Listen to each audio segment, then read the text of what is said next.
Welcome back to Metropolis. Just kidding. We're in your local movie theater parking lot. I'm Mara. And I'm Gio. And we are fresh out the film. We sure are. Yeah. We arrived to the theater just as the movie was starting. Literally, the opening credit, not even opening credits, but like the opening chyrons were showing that were telling us what was going on. So I didn't read any of those. I don't know what that was saying. I think I have it in the story. Okay. I'm pretty sure. Not 100%. But we ran into the theater, got our popcorn, showed up, and it was tough. There were people in our seats. Yeah. Which, it was a very empty theater, and I'm sure they thought no one was going to sit there. Yeah. So they moved into our seats and then moved down a row. Mm-hmm. It was kind of weird because there was like 4 people in our aisle. We come sit down, 0 people in our aisle. Yeah. It's like, geez, and like, bro. we could have honestly taken other seats and they could have still sat. We totally could have. It was so open, but they just we should have sat next to them. I didn't even think about that. They were already like getting up and stuff though. Yeah. They were super nice about it too. Yeah. So I don't think it was a huge deal. No, I don't think so. I feel bad though because it was the very start of the movie and they're like still sitting down when they shouldn't have been. Right. But oh well. Hey bro, we're just really good timing. We watch too many previews anyways. We don't need to... Yeah, we see the same ones. Yeah, we don't need to watch the Odyssey trailer again. Well. Yeah, fuck. We should have showed up early. Oh well, that's your fault. I was here early. The theater experience was solid though, I'll say. I think that Theater 9 was, well, I don't know if that's the case at your local movie theater, dear listener, but Theater 9 at ours is money. It's like a bigger screen. There were like bars on the screen. There was. Which was annoying. Well, I think I only noticed because you told me that last time, so I was looking for them. Oh, I saw them as soon as I sat down. But you could only see them in like the super bright scene. That's what's tough is it opens it all in the Arctic, so it's so obvious. Yeah. No, but I really think that really comfortable seats and just that screen is bigger, right? Mm-hmm. I think so. Like it has to, compared to 13 or anywhere else that we've done. It looks bigger. Yeah, it has to. For a second I sat down and I thought it might be IMAX and I quickly said no, of course not. I thought the same thing. Yeah, because I can actually get the whole screen within my field of view. So obviously it's not IMAX. Right. Yeah, so pretty good theater experience. Ready to just jump into the breakdown? Let's do it. All right. Today we saw Superman, if you haven't guessed already or saw the title of this. Yep, the new Superman. The new Superman, directed and written by James Gunn. Cinematography was done by Henry Braham. Score was done by David Fleming and John Murphy, starring David Cornsweet? I don't know. I never looked it up. Is that actually how you say it? Yeah. That poor man. I thought you were messing with me because I was listening to the episode back because I said Cornsweet and you were like, that's not it. It couldn't be. And I was just laughing because I thought you were joking. I'm so sorry, David King, but like that's a crazy last name. Totally. Like that does not sound real. That's why I thought I was saying it wrong because that does not sound right. But I'm sorry. It is David Cornsweet. You did great. Yeah, I was sorry about that. I was curious what he'd been in before. I accidentally insulted your last name last episode. That's I didn't mean to. Dude, if he listens to this, he's gonna be real pissed. I know, and I know he's listening for sure. Oh, of course. I mean, I think once you play Superman, you go out and find all the obscure Superman podcasts and listen to them on repeat. Yeah. No doubt. Exactly. I'm sure that's what he's doing. Look at David Cornsweet with a beard. Sorry, I know I shouldn't do this. Dear listener, look up David Cornsweet picture of the beard because he looks so different. It's actually insane. Yeah. Oh my god, I can't tell if I like it or not. I was just seeing what he'd been in before. He hasn't been in anything of note. Smaller parts, you know. He was in Twisters, which I actually didn't get out to see last year. I'm kind of sad about. The Politician TV show, Hollywood. Played a guy named Jack Costello. That might have been. He was in House of Cards. He's just a lot of small roles. What? It's just interesting we're doing this. Well, like, no, I get what you're doing. Yeah. But it's going to be really awkward when I come back in to say the other actors in it. Because I haven't finished the list. Oh, yeah, and there's only 2 more. My bad. Hold on. We could... I mean, that's good for David Cornsweet. Okay. The point is, he's not very established. Right. So this was a Christopher Reeve situation. We're bringing in a guy... But I must say I'm a big fan of him now. I've seen couple interviews with him. Seems like a lovely guy. Oh yeah, his Star Wars knowledge is what I love. Yes, we love it. It's a interesting way to watch the Star Wars movies. You heard that? Yeah. What does he go? He goes A New Hope, Empire. Is it the? It's A New Hope, Empire, and then goes back to 1, 2, 3, and then back to Return. 6, which is the one I agree with the most. What's honestly. that called? It's called something. Yeah. Right? That watching it. Yeah. Do you know what it's called? I don't. But that's the one I agree with the most because I feel like the 6 you have to watch last. Mm-hmm. So in that way, I agree with it. But I'm a 1 through 6 person. Yeah, knowing who Vader is, watching young Vader grow up. I still think that if you can find the one alien or, whatever person doesn't know about the story of Darth Vader, if you can show them the prequels before the sequels, I think, I don't know if that's good or not, and I feel like that's not in the conversation enough because there's not enough people who can watch it that way. But I think with my kids, or one of my best buddies, Wilder, friend of the podcast, Wilder, he hasn't seen Star Wars, and I want to try and show him like that because the shock factor of realizing, just seeing the entire progression of like holy, because you're not going to be able to avoid who Vader is. Well, you've seen pictures of Vader, but not knowing that kid is about to become Vader and then seeing it and then getting to watch how fucked up Vader is in the next 3 movies. Exactly. That's why I think like back then when the movies were fucking coming out, no one knew that, oh, Darth Vader is like Anakin's got Luke's dad. Like that was a big surprise, but that's not a reveal anymore. So that is no longer the way you should watch the movie. Also, let's watch the movies in the order that fucking George Lucas told us to watch them in. It's true. He made the episodes for a reason. That's why I say when anyone disagrees with me, I'm like, take it up with George Lucas. Like, that's what he fucking said, okay? You want to argue with him? Well, here's the thing is that the opportunity to not know that Anakin was Vader was never given to anybody because of the poster for The Phantom Menace, which I think was one of the biggest misses in the history of movie marketing. But it is such a dope poster. It is so cool, I know, but please, the amount of people who would have had a way bigger shock moment that didn't because they saw that poster, it makes me, wait, where are we right now? Okay, so we've gone into Star Wars for a second. Yeah, we'll get lost there. Yeah, I'll put a pin in it. Let's get back on track.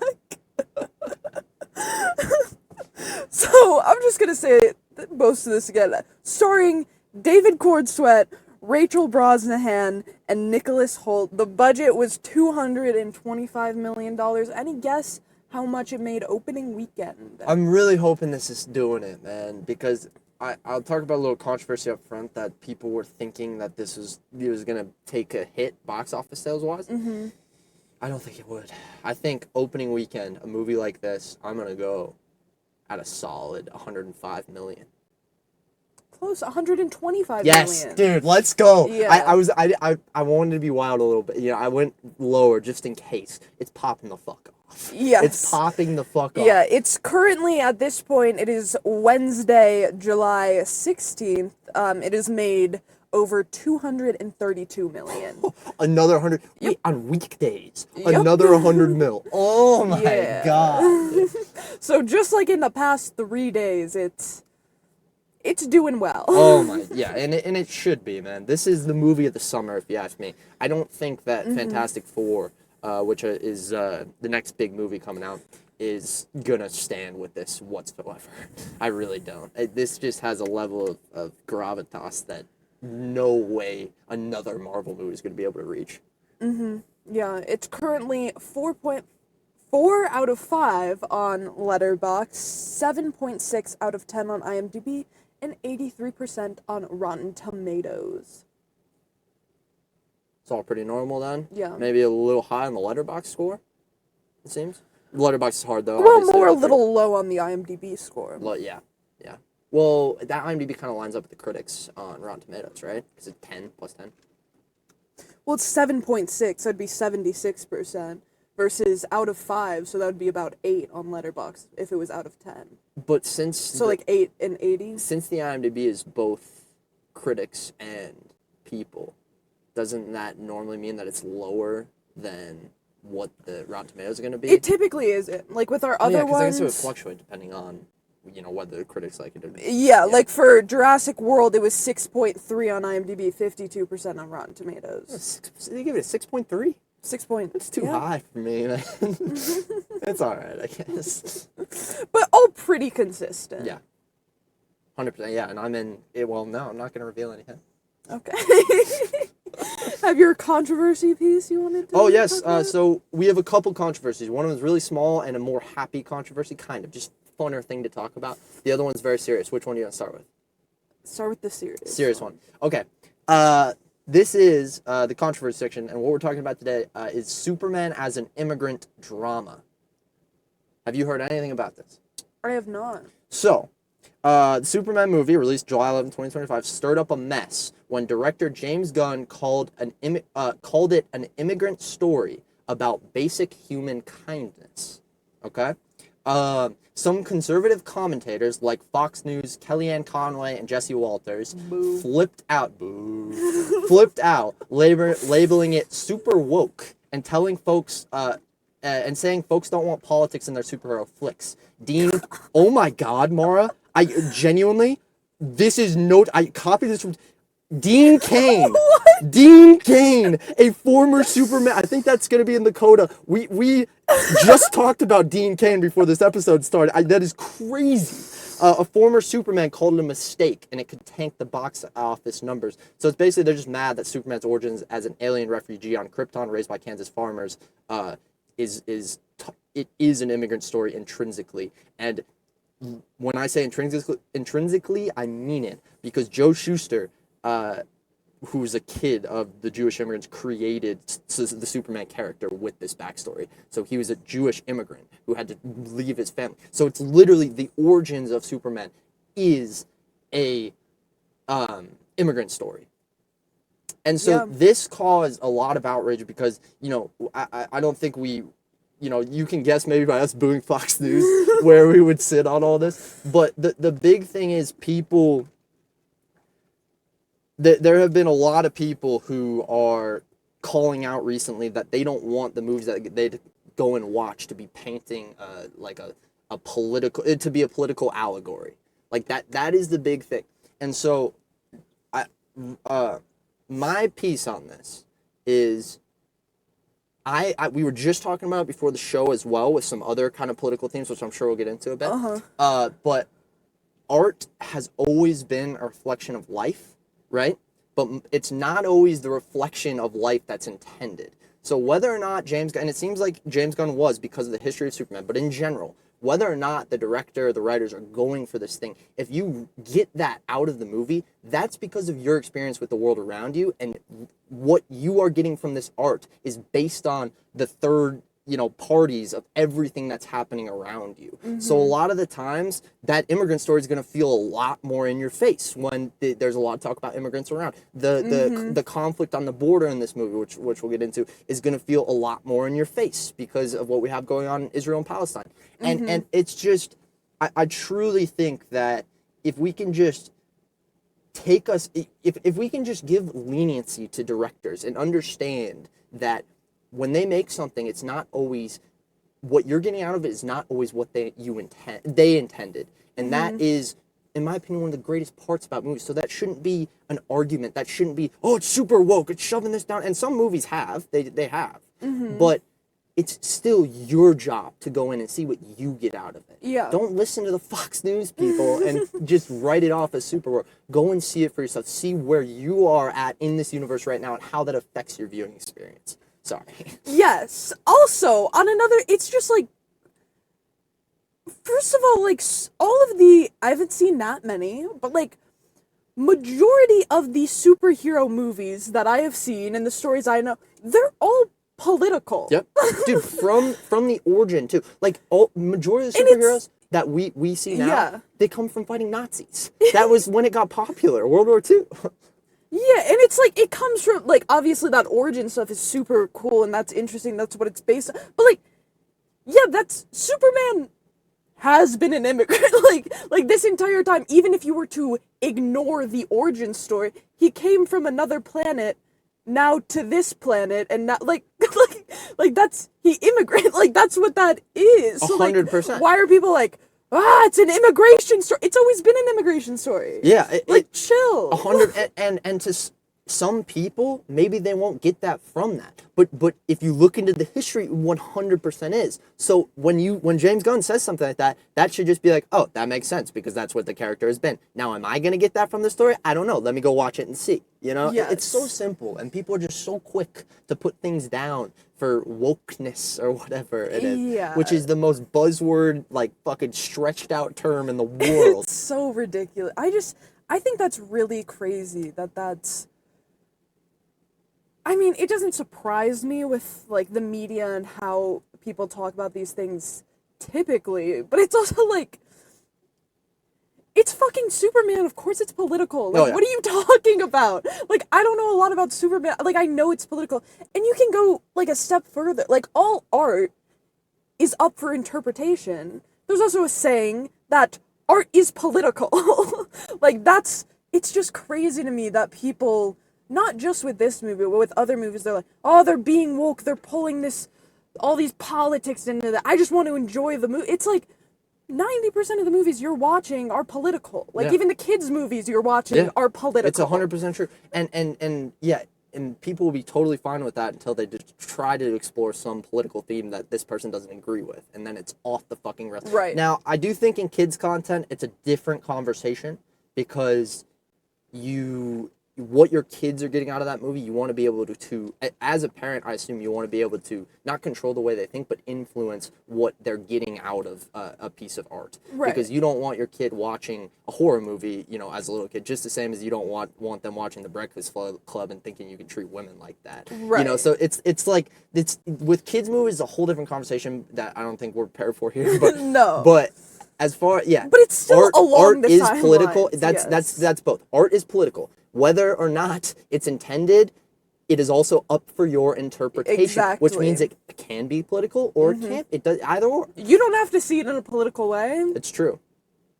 Yeah. So yeah, that's so it for that controversy. That's fucking stupid. I think me and you, I like putting this stuff out there into the universe because these are not conversations that are had nearly enough, and I think movies are the perfect thing to bring them to the forefront and getting to just like basically talk about the way that we react to art is such an interesting conversation. And it's just, I love it.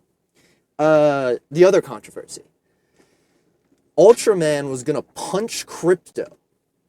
And test audiences saw it and they absolutely lost it. Because, like, nobody wanted the dog to get hurt. So James Gunn yanked the scene and got backlash for it, apparently. Thank God. Yeah. Because I am that audience the entire time. I'm like, nothing better happened to this fucking dog. They had one moment. Yes, it was the dog and it was the baby. I'm like, okay, everyone needs to get out of here safe right now, and I will be fine. Yeah.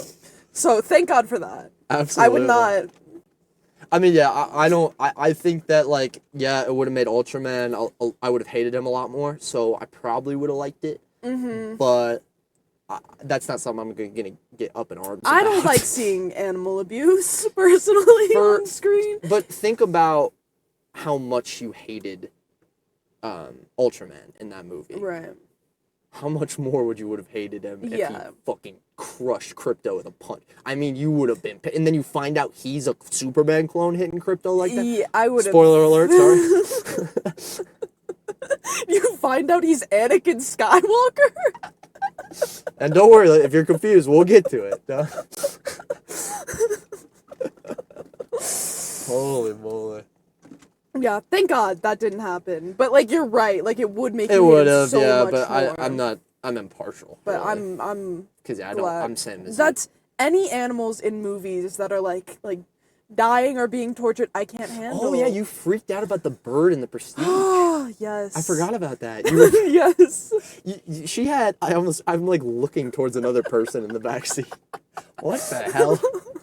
You had a visceral reaction to the scene in The Prestige when the cage at the very beginning gets closed on the bird. And then again when you saw the bird, like the dead bird being... I think it was actually just when you saw the dead bird being pushed out because you weren't sure if it was a trick or not. Yeah. Dude, that reaction was hilarious. I didn't expect it at all because I'm like, I guess I don't care about birds like that. I don't know. I don't know. I just think in movies okay, let me see this carefully. In movies... in film, in television show, let me make that very clear, you're like desensitized to humans being killed. Because in a lot of movies, it happens all the time. Like, especially zombie movies. Like, it happens all the time. But there's like a dog or a cat or some kind of pet, and it's like, it's just helpless. Like, it can't do anything. Like, dude, like, I feel so what's crazy? bad.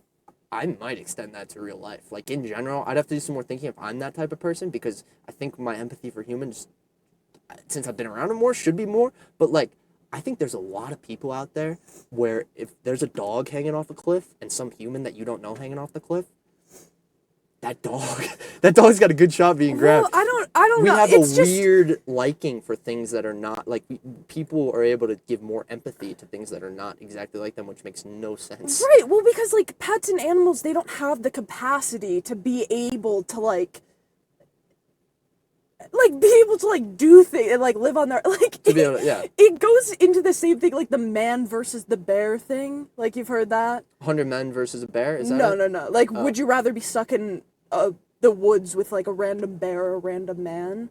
And, like, people pick the bear, but it's because the bear, like, has no capacity to know what they're doing is wrong. But the bear... So, like, if you're yelling, like, stop at the bear doesn't know what the fuck it's doing. So it's, like, the same way in the opposite direction for, like, animals. Like, they have no capacity to know what's going on or what they're doing or to actually hurt anyone with any purpose. Therefore, you don't blame them for doing wrong. And you feel bad for them because they're just, like, innocent animals. Yeah, they're just dumb little guys.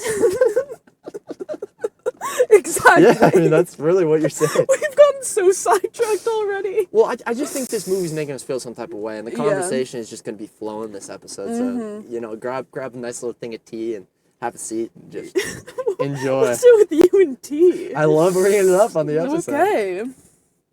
Do you have... What was your... Oh, that was the second that was the second controversy. Okay, so we can get into the story if you're ready. Let's do it. Before we get sidetracked anywhere else. This is Superman. So we first saw the DC Studios... wait.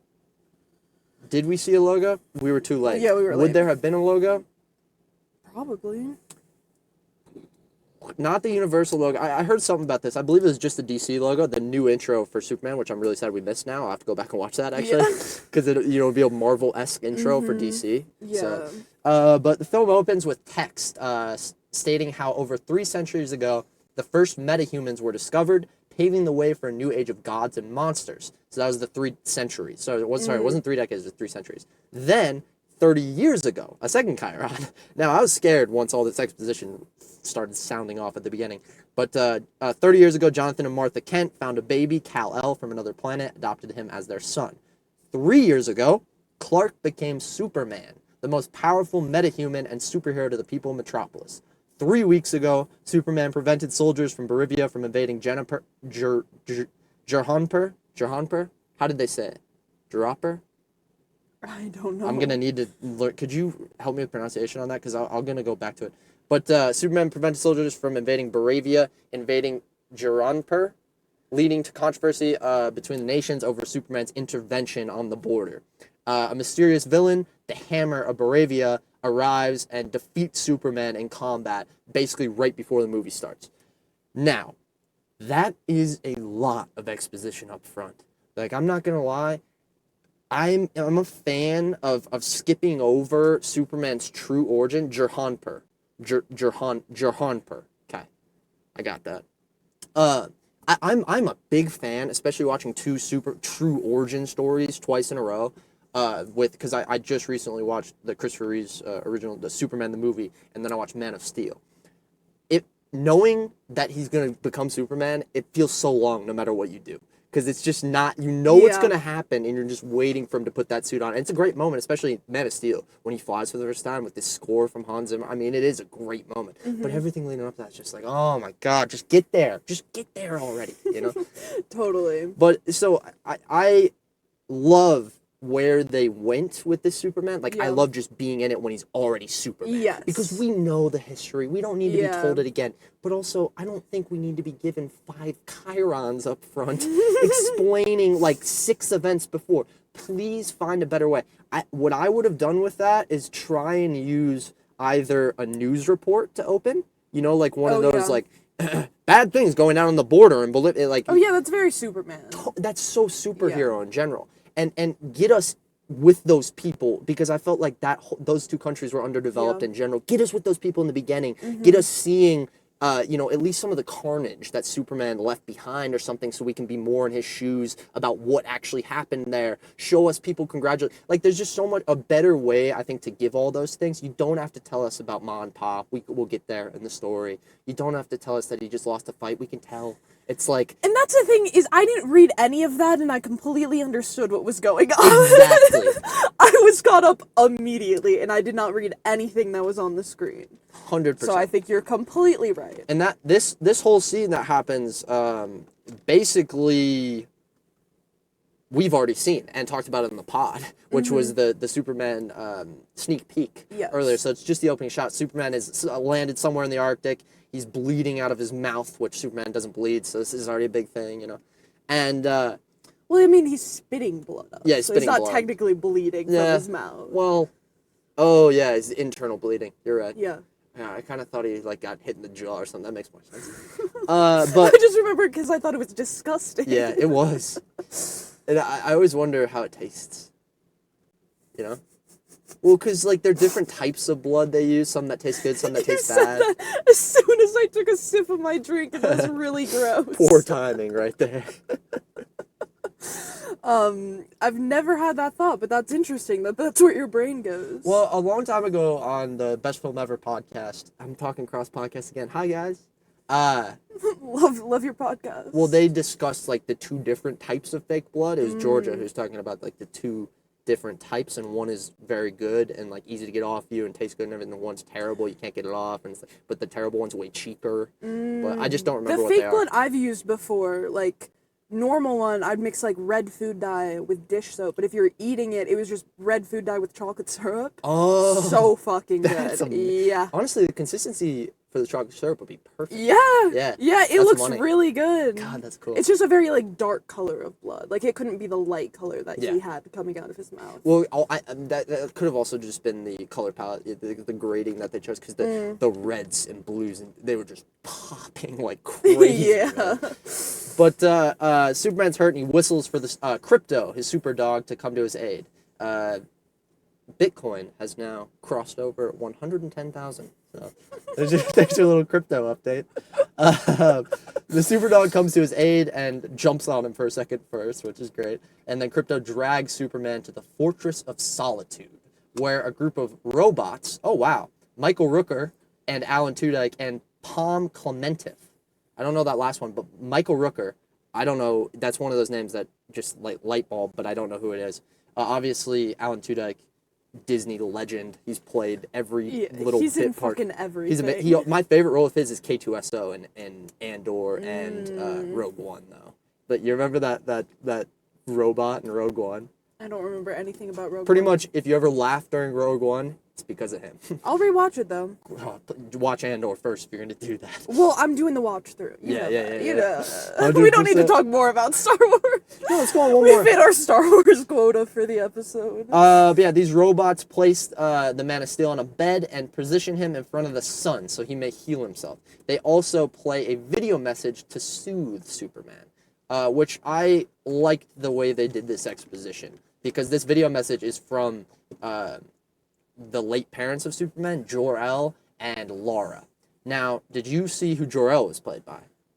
Because it took me until about the third time. So familiar to me. Bradley Cooper. Holy, that's who it was. I think it was because they were shooting him from below, because they wanted the power. They wanted the shot from below to show how important he is. I remember thinking it was Sebastian Stan for a second. I'm like, no, that's not him. I knew it was someone, but I couldn't figure it out. Well, then I saw the other one, and I was like, is that Lady Gaga? And it wasn't.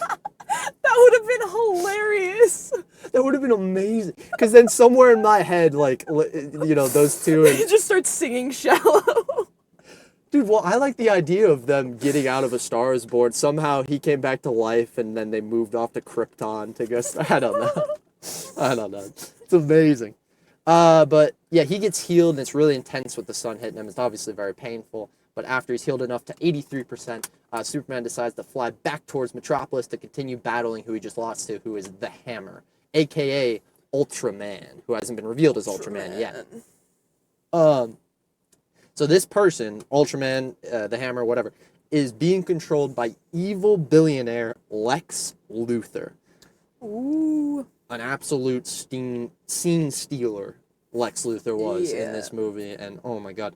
But Superman attempts to fight back, and it's unfortunate because the Hammer is a dominant fighter. This whole time, Lex Luthor is somehow, and I was about to have an aneurysm about how he could figure out every one of Superman's moves within like 3 years, I think. Yeah. Because he was basically being like 1A, and then his Ultraman would punch with his left hand, and then 6B, and Ultraman would do a spin kick. It was so sick. It was really doing cool. It. And it's just like how he talks in this entire movie and how he delivers it. It's just like such like what I say before. It's just like a punch of the lines like each time. It's intense too. It's like the perfect. It's like Top Gun-esque or something. It's what's something with the control room. You know, like that's such a class. Like the fighting's happening, you keep cutting back to the control room where somebody, I like cutting back to the control room. That's the villain, and seeing this behind the scenes because they had little bit parts in this control room which added levity to it, and just like Lex Luthor has a girlfriend who's just kind of doing comedy the whole time. It's just she's just like taking selfies. Yeah, she's taking selfies, which I thought was gonna be so stupid, but comes back. Just so many things like that. Oh. I'm getting so excited to just talk about this. I gotta take a deep breath. I know, I can feel your energy. Oh, yeah. It's crazy. I'm gonna take a deep breath. I'm sporadic right now. Yeah, take a deep breath. We'll get back into it. So, Superman, doesn't win that fight with the Hammer, unfortunately. But Luthor later meets with government officials from Argus, including Rick Flag Sr. Now, could you do a little research to figure out who Rick Flag is? Because the Frank Grillo who plays him, I believe, is the same guy who played Slade Wilson. If it's not him, then it's this guy who played some random schmuck in Captain America Civil War. Not a random schmuck, but he's a good guy. I believe he's going to be a superhero or a superhuman of some sort. Or is he just a government guy? Because they give him a weird amount of attention. Like it says he's a ARGUS agent. Argus agent. So that's it. Yeah, leads task force and other shit. Interesting. Okay. So this was not Slade Wilson. This was the guy from Captain America Civil War. But, okay. They did some weird stuff with him where he didn't have many lines, but they would linger on him with the camera for a lot longer than any of the other people in that boardroom. So I know he's going to be the big guy in the future. Right. I thought it was going to be Brave New World situation or something, where he becomes a metahuman or whatever it is. But yeah, Rick Flag's there, and the conference is over Superman's interference in Bolivian affairs since the United States government allied with them. Luthor hates Superman. We don't really know why yet. Well, he kind of explains. He basically just thinks that Superman is making regular humans insignificant. Like, he hates the fact that this guy just got given everything by showing up on the planet, essentially. Yes. Which... Yeah, sorry, continue. Luthor also targets a civilian, Malik Ali, purely because he aided Superman during his fight with Hammer, apparently. I don't remember that happening. I don't either. Maybe they just don't mention it. It could be the guy that comes up a little later while Superman's locked up. But Clark then goes to his job at the Daily Planet after doing some flying fight. And the initial flying scene with him getting out of the ice thing, sorry, I forgot the name, the Fortress of Solitude, and just the fight with Hammer in general, the cinematography is popping off. Yes. The amount that they can entertain you by just changing the camera angle on the way that he's flying is amazing. Oh my god. And the fights in the air, especially initially, I think seeing Superman get his ass kicked was a great way to start. Because all of a sudden, normally Superman's presented as a god, the most powerful. He's getting beat in fight 1. Yes. That is a crazy place to start. Completely. So Clark goes to a job at the Daily Planet, where he works alongside Lois Lane and Jimmy Olsen. He sees reports on Superman's involvement with Bolivia, while its president, Vasil Gurkos, criticizes him for stopping the Bolivian army's endeavors. Later... Wait, he wouldn't know that. Problems with the story? Moviespoiler.com, bro. Blame it on the... What the fuck? But later that night, Lois finds Clark in her apartment. Lois finds Clark in her apartment. I thought I was reading that wrong for a second. But yep. Clark was just in there cooking dinner. because they've been dating for a while, and she knows that he's Superman, which is cool. That was such like a rom-com scene to me, because she comes in, she like hears something in the kitchen, so she like grabs something that's by her door and like walks over, and he's just in there cooking. Yeah. I've seen that scene probably a million fucking times. I'll eat it up every time. I think it's great. 100%. I love when that happens. Dude, I think their whole dynamic was just so well done. So good. And this conversation in the house was also just fantastic. I want to mention real quick with that Argus meeting, because I didn't set up what they're actually talking about, is basically Luthor was trying to go there to take down Superman, but also use his cronies, essentially, as the people to handle Superman and handle government relations. I forget what the group was called. I really should know. It'll probably be in here somewhere. Yeah. But, that's the idea. Is he wants to use his group of metahumans and robots and whatever else, or jetpack dudes, to go and fight. But yeah, Lois finds Clark in an apartment. They've been dating for a while. He decides to let Lois interview him as Superman. He's been kind of talking up how he's been interviewing Superman. So Lois is a little bit jealous. But she decides to go for it, and Lois goes hard on the interview. I mean, she turns into Pulitzer Prize winning Lois very fast. Yes. Like, she's no more like that warm girlfriend type. She's just a reporter. Yeah. And she's asking really tough questions. Like, she honestly... He's getting so pissed off. Oh, yeah. He's just getting more and more pissed off, because the whole problem is, basically, Lois calls out Clark for getting involved in foreign affairs. And she doesn't do it to where she's standing on business being like, you shouldn't have gotten involved. It's in a very reporter way. Yes, she's raising questions about why he would get involved and the way he went about it. And the more Clark talks, the more bad things there are. Oh, he crushed a couple tanks. Oh, he took the leader out to the desert and pushed him up against a cactus. And all this stuff. And Lois, obviously, is not liking that too much. They get in a pretty big argument. Lois kind of says just a little throwaway... I knew I couldn't do this, or something. What was her line? Or like, I knew this would never work. I knew this would never work. And Clark said, what do you mean by that? And Lois doesn't respond, so Clark just leaves the apartment. And I think that was a really good first scene for them, because... It was just, that whole scene was so well done. Like, the dialogue back and forth. We got so many different layers to them in, like, such a short amount of time, and it was done so well. Yeah. Like, we got to get, like... 3 different sides of them, like, super quickly, but it didn't feel rushed whatsoever, and it flowed so well. That's a great point, because we really got to see the Clark Kent talking as Superman, you know? Yeah. Which was cool, because, like, he's more reserved as Clark, and I felt like I was watching him kind of flip back and forth when he would get excited about something. You know, assuming the Superman kind of stance. Yes. Versus kind of shallowing down when he's Clark again. It was really cool to, and obviously we need to establish as well as we possibly can how much Superman cares about human life, and they did a perfect job with that. Yeah. An absolute perfect job. They really did. So Luthor decides to go to Antarctica because his plan with Argus didn't work. They didn't want to take him on, take his deal. Superman's still good in the eyes of the public, despite what a lot of people are saying about him on the internet, apparently. Right. So Luthor decides to go to Antarctica with Ultraman and his henchwoman, the Engineer. The Engineer was already out there earlier kind of tracking Superman and found the Fortress of Solitude. Mm-hmm. So this Engineer, she's really dope because Ultraman just is kind of laser eyes, kind of Superman-esque.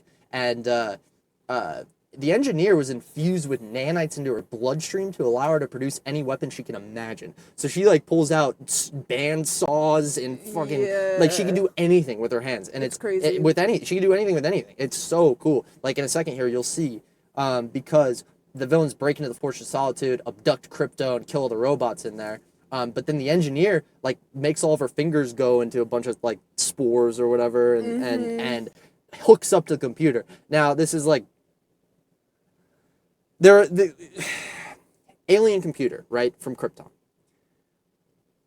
This lady somehow in her mind knows how to work the mechanics of the computer to not just get, like, information, but clean up a message that Superman and his robots that are made to work on this computer haven't been able to clean up. That's a stretch. Yeah. I mean, I thought that was a stretch. I didn't think about that when I was watching That's it, but good. you're probably right. Well, the Engineer hacks into the computer system, and she sees the message of Jor-El and Laura, to the one that sues Superman, and they uncover the rest of the message, which the rest of the message, I don't think it's shown to us yet, right? We're kept away from that until it's shown to Superman. Yeah. So, while this is all going on in the Arctic, Luther needed distracted, so he sent out a small monster that quickly grew into a massive monster that terrorized Metropolis. This thing was impressive. Mm-hmm. I mean, it was like so tiny and cute. Yeah. And then like one of the guys that was like unloading the monster, there's two of them unloading, and one is like kind of a small like distraction because they're using it to distract Superman. And he's like, it'll get bigger or some shit like that, and then it just cuts to it being fucking huge, just like destroying the city. Right there, I think you hit on two aspects of the script that was so well done. These quick little lines of exposition of how we'd have to explain things. You see how that's set up with a question rather than just giving it? That's huge. And also, when you cut, how perfect. Oh, it'll get bigger. Cut to him being bigger. And we see so much more stuff like that in this movie. When you talk about something, you make a joke like, "Oh, it's truly the Jurassic Park." Unless they can figure out how to open doors, and then the Velociraptor is opening the door. Exactly. Yeah, that's what it is. Yep. And but James Gunn does such a good job with it. It doesn't feel kitschy at all. No. It feels earned somehow. Yeah, and it's a lot of the side characters that we've heard no lines from the entire time that are doing that, which is surprising when you think about how typically in movies they don't want to credit people or like pay them more money, and when you give them a line you have to. True. So it's crazy that they did that. And for so many people So too. many. There were so random kids and couples on a roof watching the earth collapse, and there were so And many. they had no reason to give them lines other than to just give further, what's the word? World building? Exposition? Yeah, further exposition. Yeah, further exposition and just like reactions Yes, too. yes. The good reactions. Like one of the most powerful scenes in that movie was with the kid. And he has a line kind of calling for Superman later in the movie, which we'll get to. But it just this was a true piece of art, man. They put so much effort into. I said it to you, like James Gunn can make something jump off the screen unlike anyone else, and can truly take you into that reality and not let you leave. And when he gets given free reins on a movie like this, and it's going to be setting up I mean, he killed it, man. Yeah. He did everything I could have asked for and more. I need to talk to some more comic people to see how he did in that aspect. Yeah. But oh my god, man. I haven't mentioned this yet, but you said you've watched a few of the Superman movies, obviously made a video about one of them, right? Oh yeah. I have only seen, what Superman movies did we watch together as a family? Just Superman the movie. We never got into two, or I think there was a third. Yeah, that is the only Superman knowledge I have, other than like the cartoon show we watched as like children. So I know nothing about Superman. Yeah. I want to make that clear now, just so no one is critical of my knowledge. I want to make sure it is clear that I know nothing about Superman. We probably already said a bunch of things that all the Superman fans are like, why didn't they, what, how are they not? So I'm glad you I should have said that up top. We should have. Did you want to? Oh yes, turn the vehicle off. Good call. We definitely should have said that up front, but yeah, that's the extent of our history. Now, I did watch a little bit of the Justice League animated series, so that I got to see that a little. That's like early 2000s, but that's the main thing, was the 1941 Superman animated show and Superman the movie. That's our history. This massive monster is terrorizing Metropolis, and Superman shows up and attempts to peacefully subdue the monster. But he's met by three other metahumans. Guy Gardner, who's the Green Lantern, Mr. Terrific, and Hawk Girl. These are all members of the Justice Gang. It's a working name. Wonder what that's gonna end up as. Well, actually, since we just call it it's gonna end up as the Justice League. We know that, at least. We're smart. we've got a little bit to us, man. But yeah, this Justice League was funded by billionaire Maxwell Lord, who's apparently played by Sean Gunn. I don't know, brother, cousin, son, I don't know. Relation to James Gunn? 100%. Two ends, so it has to be. Superman tries to get them to agree to his terms, like the metahumans being like, hey, let's take this guy out nicely. But Mr. Terrific drops bombs in the monster's stomach, and everybody's poking him in the eye. Green Lantern, we're getting to show off his tech really early, where he can just make whatever he wants with his ring. So the worst one I saw is he made this like contraption that held open the monster's eye with like 4 arms on each side, and then one big arm in the middle that was just poking his eye over and over. It looked so stupid. Yeah, it did. And I think Superman had a line that like something about like I don't know, someone had a line there of like, this, we should do this a better way. 100%. Because imagine you're like running for your life from this fucking monster and you look up, there's just something poking him in the eye. They're like, really? That's what we're fucking doing? Yeah, you'd think you're fucked at that point, bro. Yeah. Okay, let's talk about the amount of monster battles going to Metropolis versus the amount of people still living in Metropolis. Metropolis should be a fucking, it should be Detroit in that one car game that we played when we were a kid. Yeah, just like on fire. On fire and complete. It should be all run down because we see like 3 different monsters just showing up in the middle of Metropolis. Literally one that we don't even get to be part of the fight, which is so cool. Yeah. That was one of my favorite scenes. Mm-hmm. But yeah, Superman tries to get them to agree, but Mr. Terrific drops bombs in the monster's stomach, and this ends up blowing it up the monster inside to Superman's dismay. So the citizens are being saved by Superman the whole time that's going on, pretty much. And he's just so caring about people, life in general. He saves kids in slow-mo shots. He saves adults by catching the monster's foot. He saves a dog by holding up the monster's foot and using his, super breath or whatever to push him away. Yeah. He saves a squirrel at a certain point. He literally swoops in and saves a squirrel. Which I love that. Which then I was like, dude, how many ants are dying in this? And I was thinking about all the other life forms. I was like, you're still picking and if he choosing. cares about insects. Yeah, like, what is your... Are you like us? Insects is where the line just disappears? Yeah, what about fish? Fish? Yeah, do you fish, Superman? That's gonna be the next movie. Is he's just like overseas, just going at some like huge fishing ring or something, just taking them down. You guys are killing so many people. Perfect. But yeah, then there's a breaking news report, and this was Lex Luthor's video that he sent out. So Lex sent out the video message from the Fortress of Solitude that has been translated for the whole world to hear. So Superman hears a part that he never heard before, the part that they couldn't, that the people who literally meant to use that computer couldn't get cleared up, but then some random fucking lady could later. That pisses me off. That's not good. Well, I don't know if it had to do with the computer necessarily. That computer is a Krypton. Well, the computer held the message. Like, you could be able to get it without using the computer. Like, maybe that could have been... Let me play devil's advocate for a second. Okay. I don't necessarily agree with what I'm saying. All right, I'll try. But let me try to get there, okay? Like, maybe we need some other piece to be able to... access it? Yes, to be able to access... Like, maybe the computer itself is damaged enough that it wasn't able to, but if you brought it to, like, another fucking computer, they were able to. Like, how would the engineer know what piece she needed? That's the thing, I have no idea. Because, right, she has to come up with that inside her brain first to be able to make, because he said he can make anything she thinks about. Yeah. So she would have to understand that tech to be able to do it.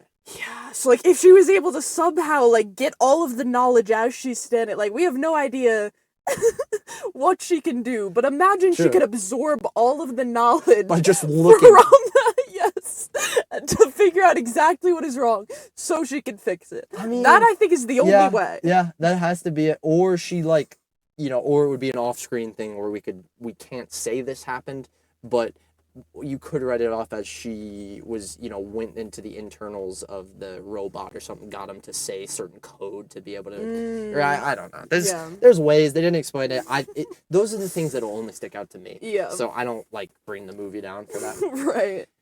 But, Citizen Reviews save, and this transition goes out. So Jor-El and Laura explicitly stated that they were sending Kal-El to Earth for the purpose of having him conquer the planet and, like, have a bunch of kids and stuff to make sure. There's a bunch of talk about Superman's harem, which was insane. Yeah, it was like, yes, and get a bunch of wives. Yeah, it was dark. I mean, genuinely, it was dark. Yeah. Now, I got scared because first it was that a lot of my problems with this happened with that computer console, okay? Because the citizens quickly turn against Superman and declare him public enemy number 1. But we can't even... There are languages that we can't figure out from our past with the best people on it right now. I forget what that job is called, but they literally go in, they're trying to... So there's certain languages that we can't read. Yeah. Like, I think Sanskrit, we either couldn't read it, we can't read all of it, or can't read it. Right. Like, there's certain dialect that we cannot process because you quite literally cannot piece it together based off of what we have in the English language or from Latin, history or whatever it is. There is no fucking way you would be able to translate that message from Krypton. There is Especially no way. that quickly. Yeah, there's no way. The only way you could, at the beginning it makes sense that they could translate because the robots were there. Right. But now the robots are dead. So they were the only people who know the language. The robots. Yeah. then they could have figured it out. They should have. I mean, okay, maybe there's like a little console that says, like, you know, Superman has a key for his entire language in the Fortress of Solitude. But that actually got me because I was like, okay, what the fuck? And then my mind goes to, wait a minute. They're being way too, like, you know, I can't find a word for it, but just like flippant about this. That's the perfect word. They're being way too direct. And so I was like, this is not the real message. Luthor would totally doctor up that message. And then they have one line in the Argus building where they're like, no, we had our best guys checking it. It's real. And that's how that's for the rest of the movie, we know it's real. From that one line. Later that one, there's that line. And are you talking about the line from the super guy? No. Oh, so sorry, was there a different one? No, yeah, there is one line where Lois is saying, it's right before I went to the bathroom, wherever that scene was. Oh, yeah. Where Lois says something, like, are you sure it's real? Like, there's no way it can be, like, Luthor probably fucking did this, like, type shit. And he's like, no, if those were the people on it, like, they have it right. They don't do that lightly. And it was such, like, a fucking throwaway line. Because you needed to make Lois believe that it was like, also real. You and the audience, like, yeah. Because you have people like me who are being like, Lex Luthor's making this up. And you had to make it, but you couldn't explain it in a way that would make sense logically. Right. So it just felt hand-fisted. Yes. You know, there's small things like that here and there that I don't like. But I believe the next paragraph skips to... Oh, wait, no, it doesn't. No. So Superman's very dismayed that his parents would have asked him to do such a thing. I mean, Corn Sweat actually shows out that he can act, all of a sudden. He is like a shell of himself. He's not the same at all. He just, feels absolutely terrible. There's a conversation right after the reveal where he gets a little fiery with Green Lantern, who's trying to help him, too. Which is like he's angry and sad, and this is brutal. So he leaves the superheroics up to the Justice Gang, such as having them fight an intergalactic imp while he has a heart-to-heart with Lois over what he should do next. And this was the most beautiful shot of the movie. It was so cool. It's just like this, almost like jellyfish. Like a giant, like picture a giant, just like rainbow jellyfish that's like kind of like lit up and like moving color. Like it was so big fucking eye cool. In the middle. Yeah, and we're just seeing it from the window of whose house is it? Lois's apartment. It's so cool, and they're having this whole conversation in front of this window with it. But it was so beautiful. Because it's amazing to keep us on the outside of something like that. Because we don't need another big monster fight, obviously. Yeah. But the monster thing is becoming one of James Gunn's staples. Like I saw a little Instagram post that was showing like 3 big monsters in 3 James Gunn movies, and I was like, oh, he's a CGI monster guy. But to put a monster in the background, you can just see, you know, the Green Lantern guy fighting him and Mr. Terrific throwing his stuff. And you can't hear any of it. It's purely outside. It's beautiful. It's night out. And Lois and Clark are just having the most important heart-to-heart of their relationship. It's so awesome. It was such a beautiful scene. That is actually the one I got a little... teared up. Like, yeah, because it was just so beautiful. Yeah, that was the first time for me that I started getting teared up, too. And I thought that would be it. I was pretty sure maybe Lois... That was it for me. Superman at the end. Not for me. Not for me. But yeah, they have a heart-to-heart basically over what he should do next, and he's saying that he should turn himself in. Lois doesn't necessarily want him to, but I think that she does respect this. You know, because she's not going to up and say, yeah, you should. But she's giving that impression by not, you know, backing him down completely about that.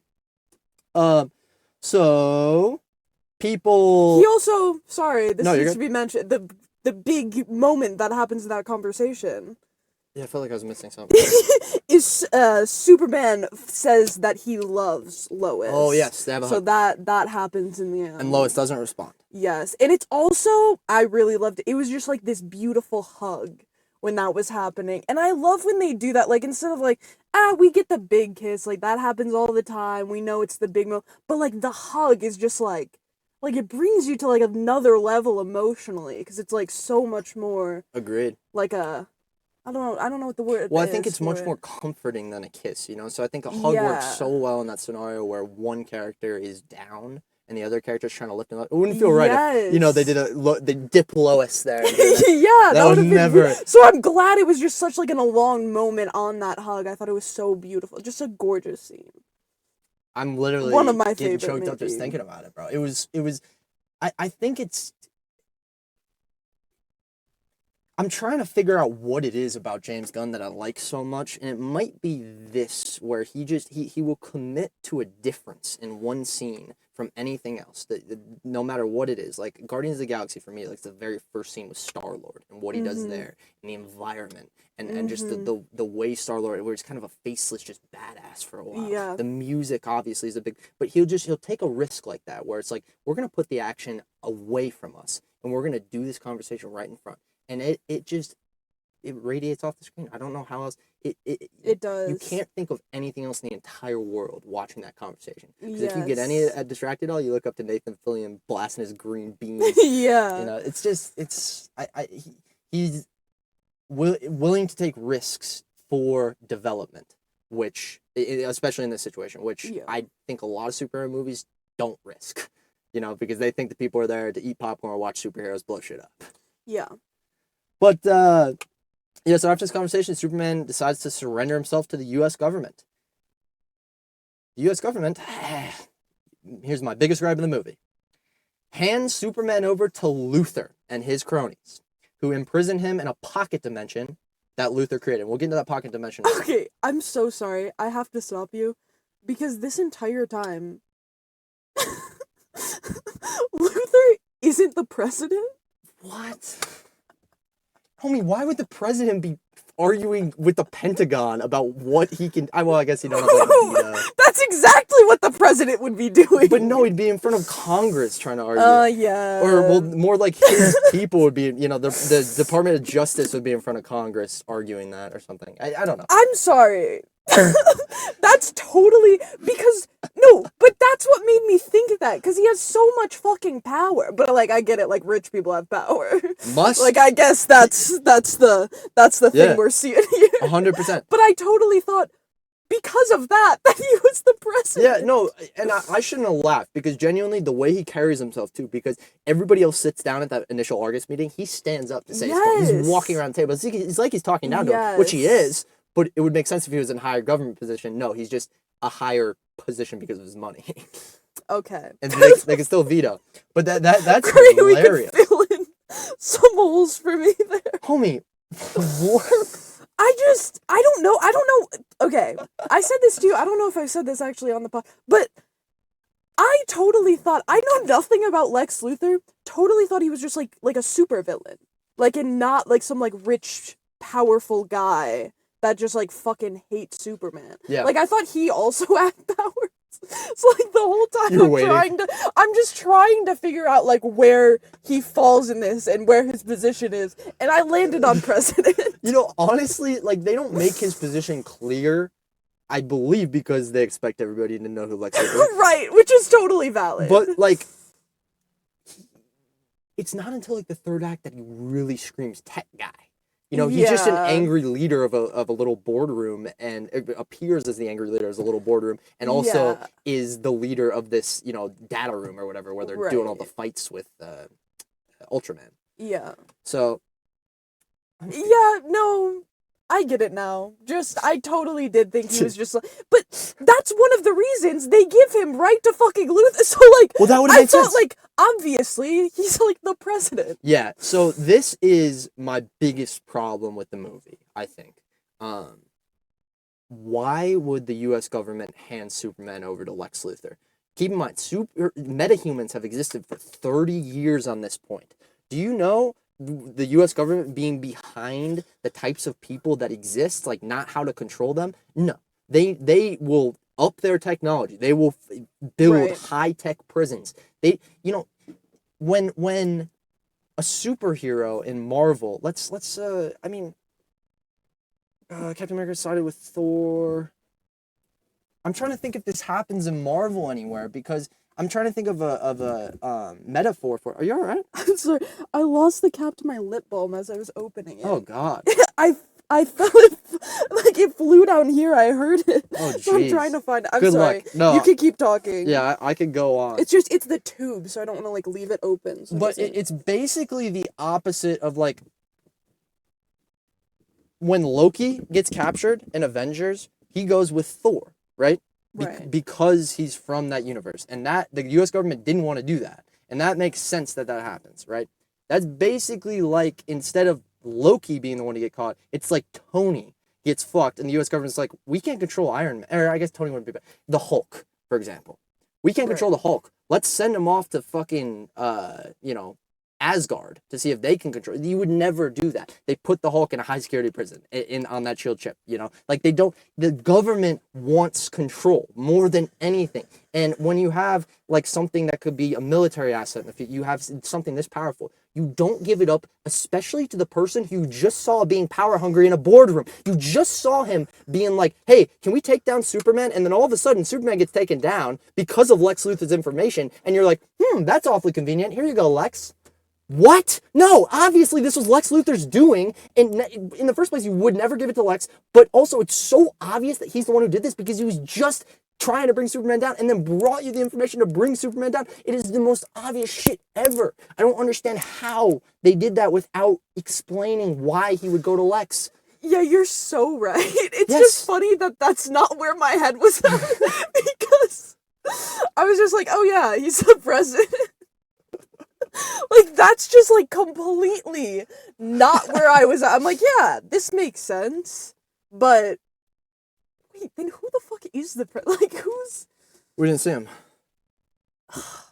I mean, CIA is more... Argus, which is, like, I assume CIA or whatever. Right. More important. Yeah. Well, it just makes me wonder, like, where... Yeah, no, I'm sorry.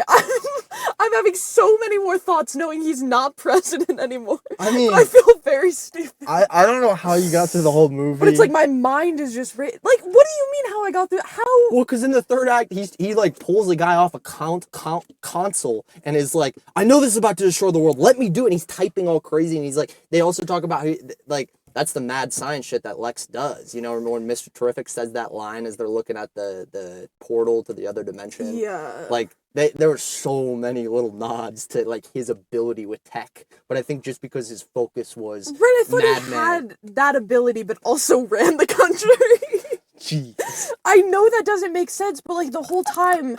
That's, like, I was wondering why he had so much power. Dude, all of our credibility's gone. And why he was, like, no, here's the thing. It makes way more sense for what happens in the end with the conflict happening in country if he's the president. But did you think the president was the same guy funding weapons to this country? Well, yeah. No.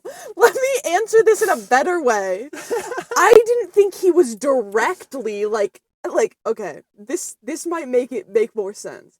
I didn't think he was the person that was directly giving the weapons. I thought, like, he signed an order to give them more weapons. Okay, like he funded the weapons. Yes. Okay. But obviously, it wouldn't make sense if there was another person in between with the money stuff and all of that going on. But, like, that's where my head was. That he wasn't... I feel so stupid that he wasn't directly giving the weapons, that he was funding that. I do think, now, this could be fault of... I'm not in your shoes here, but I do think this could be a fault of the movie. This almost reminds me of our conversation with the father-dad in 28 Years Later. You can go back and listen to that episode. I think it should be somewhere around, like, 20-minute mark.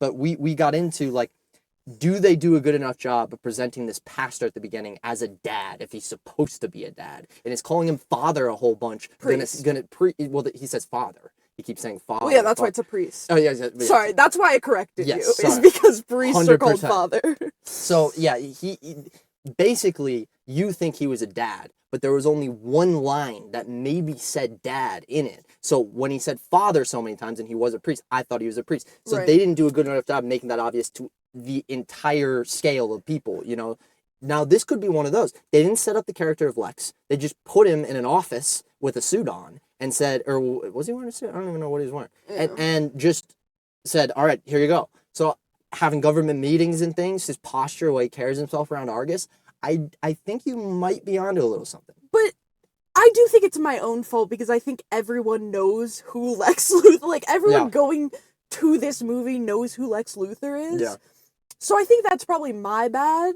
Like, they didn't have to, like, set up, like, any of the other characters of, like, this is their job, this is what they do, because you should know these iconic characters that have been around for fucking 70 plus years. Yeah. So I do think it's my own fault. Yeah, okay. Because in a movie like that, and we'll talk about it more in characters, you don't have to set up these characters because everyone knows these iconic characters. Yep, just like they did with Superman. Yep. 100%. Yeah, that's so funny. So I think it's my bad. I mean, I just that everything would have. I'm just so interested to keep going now. Like I'm so Yeah, interested. you were just talking, and my brain just moving. I'm like, oh shit, so many more things are making sense. I mean, the gears were turning. we definitely would have heard Mr. President at least once. Too. Everyone just calling him Lex. And also, I realized like his little name tag when he's having like the meeting with all those like government ass people or whatever. It just says Mr. Luther on it. Yeah. It would say president. I mean, what about the LexCorp building? Yeah. That's like Trump running his office out of Trump Tower. Well, I don't know. That's crazy. Yeah, he definitely would have been in the White House. Yeah. Well, I don't know if this world has the White House. We're gonna move past it. I'm so sorry. That was my bad. Now I know, not the president. We can move on. But yeah, so Luther gets access to Superman, and he created a prison in this thing called a pocket dimension, which is essentially between two dimensions, this world that he can just rule over already. And it has these prisons with many people that he had grievances with locked up in the prisons, including his ex-girlfriend. We also see just a lot of different shit going. Like he's working on random tech in here, and big risky projects. He has one of my favorite aspects was the monkeys. He has a whole just fucking mass of monkeys on computers writing bad comments about Superman. This commentary was so perfect. So good. With AI, with just and the it was amount of so quick. Oh yeah. You could almost miss it. You totally could.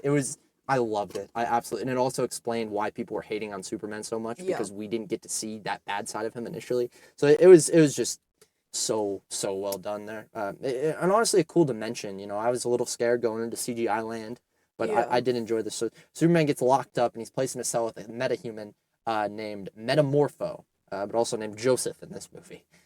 So this Metamorpho has a son, baby Joey, who's in a separate cell with one of Luther's goons. So sad. Now, here's another gripe. It's just fucked up. Why would you ever put that kid across from the guy? For torture, that's the reason why. But I knew it was going to happen from the second. Yeah. Because you have, basically, Metamorphosis, or whatever his name is he can form his body into whatever element he wants, and it can be not non-earthly. Yeah. So he forms his hand into kryptonite, and Superman's get fucked up by this kryptonite. But the thing is, if you have a guy with a kryptonite hand, right, that's your only thing to stop Superman. Keep in mind. So your number one priority needs to be, let's make sure that this guy cannot interact with Superman. That should be the biggest thing. Right. So they already fucked that up. They have him. Superman could already win him over talking. But then they give a reason for him to break out of the cell right across from him with the person who could do it in his cell. Let me mention, there was a line that you might have missed. I'm realizing as we're talking through this. From Luther, when they get put in that position of something along the lines of, you fuck up, your son over there is getting tortured. Yeah. That's the vibe. So they're keeping him in front of him as motive to have him keep the kryptonite to protect his son. You know how you do that 10 times better? Is you put the son on a camera far away to where Superman can't get. You put him in a different dimension. Not the cell right across. You put him with 65 of your best guards waiting on him, because the only way that Superman gets out of the situation is if you convince the guy that he can save his son. You should know that. That is literally the only way. Everybody in the theater, from the second that Superman gets in that cell with the guy with the kryptonite, you know what's going to happen. Here's the other thing that Luther could have done. Why couldn't he just cut off the guy's kryptonite hand and leave the kryptonite in there? I think this goes into the whole villain thing that is constantly in movies, and it's the real concept of, does fear outweigh hope? Big theme in Hunger Games specifically. Totally. So when he's putting him in that box across from his son, he's hoping that the fear that his son is going to get hurt overweighs the hope that Superman might be able to get him out. Because that is such a villain thing of, they believe fear is the biggest thing, and you can control people with fear.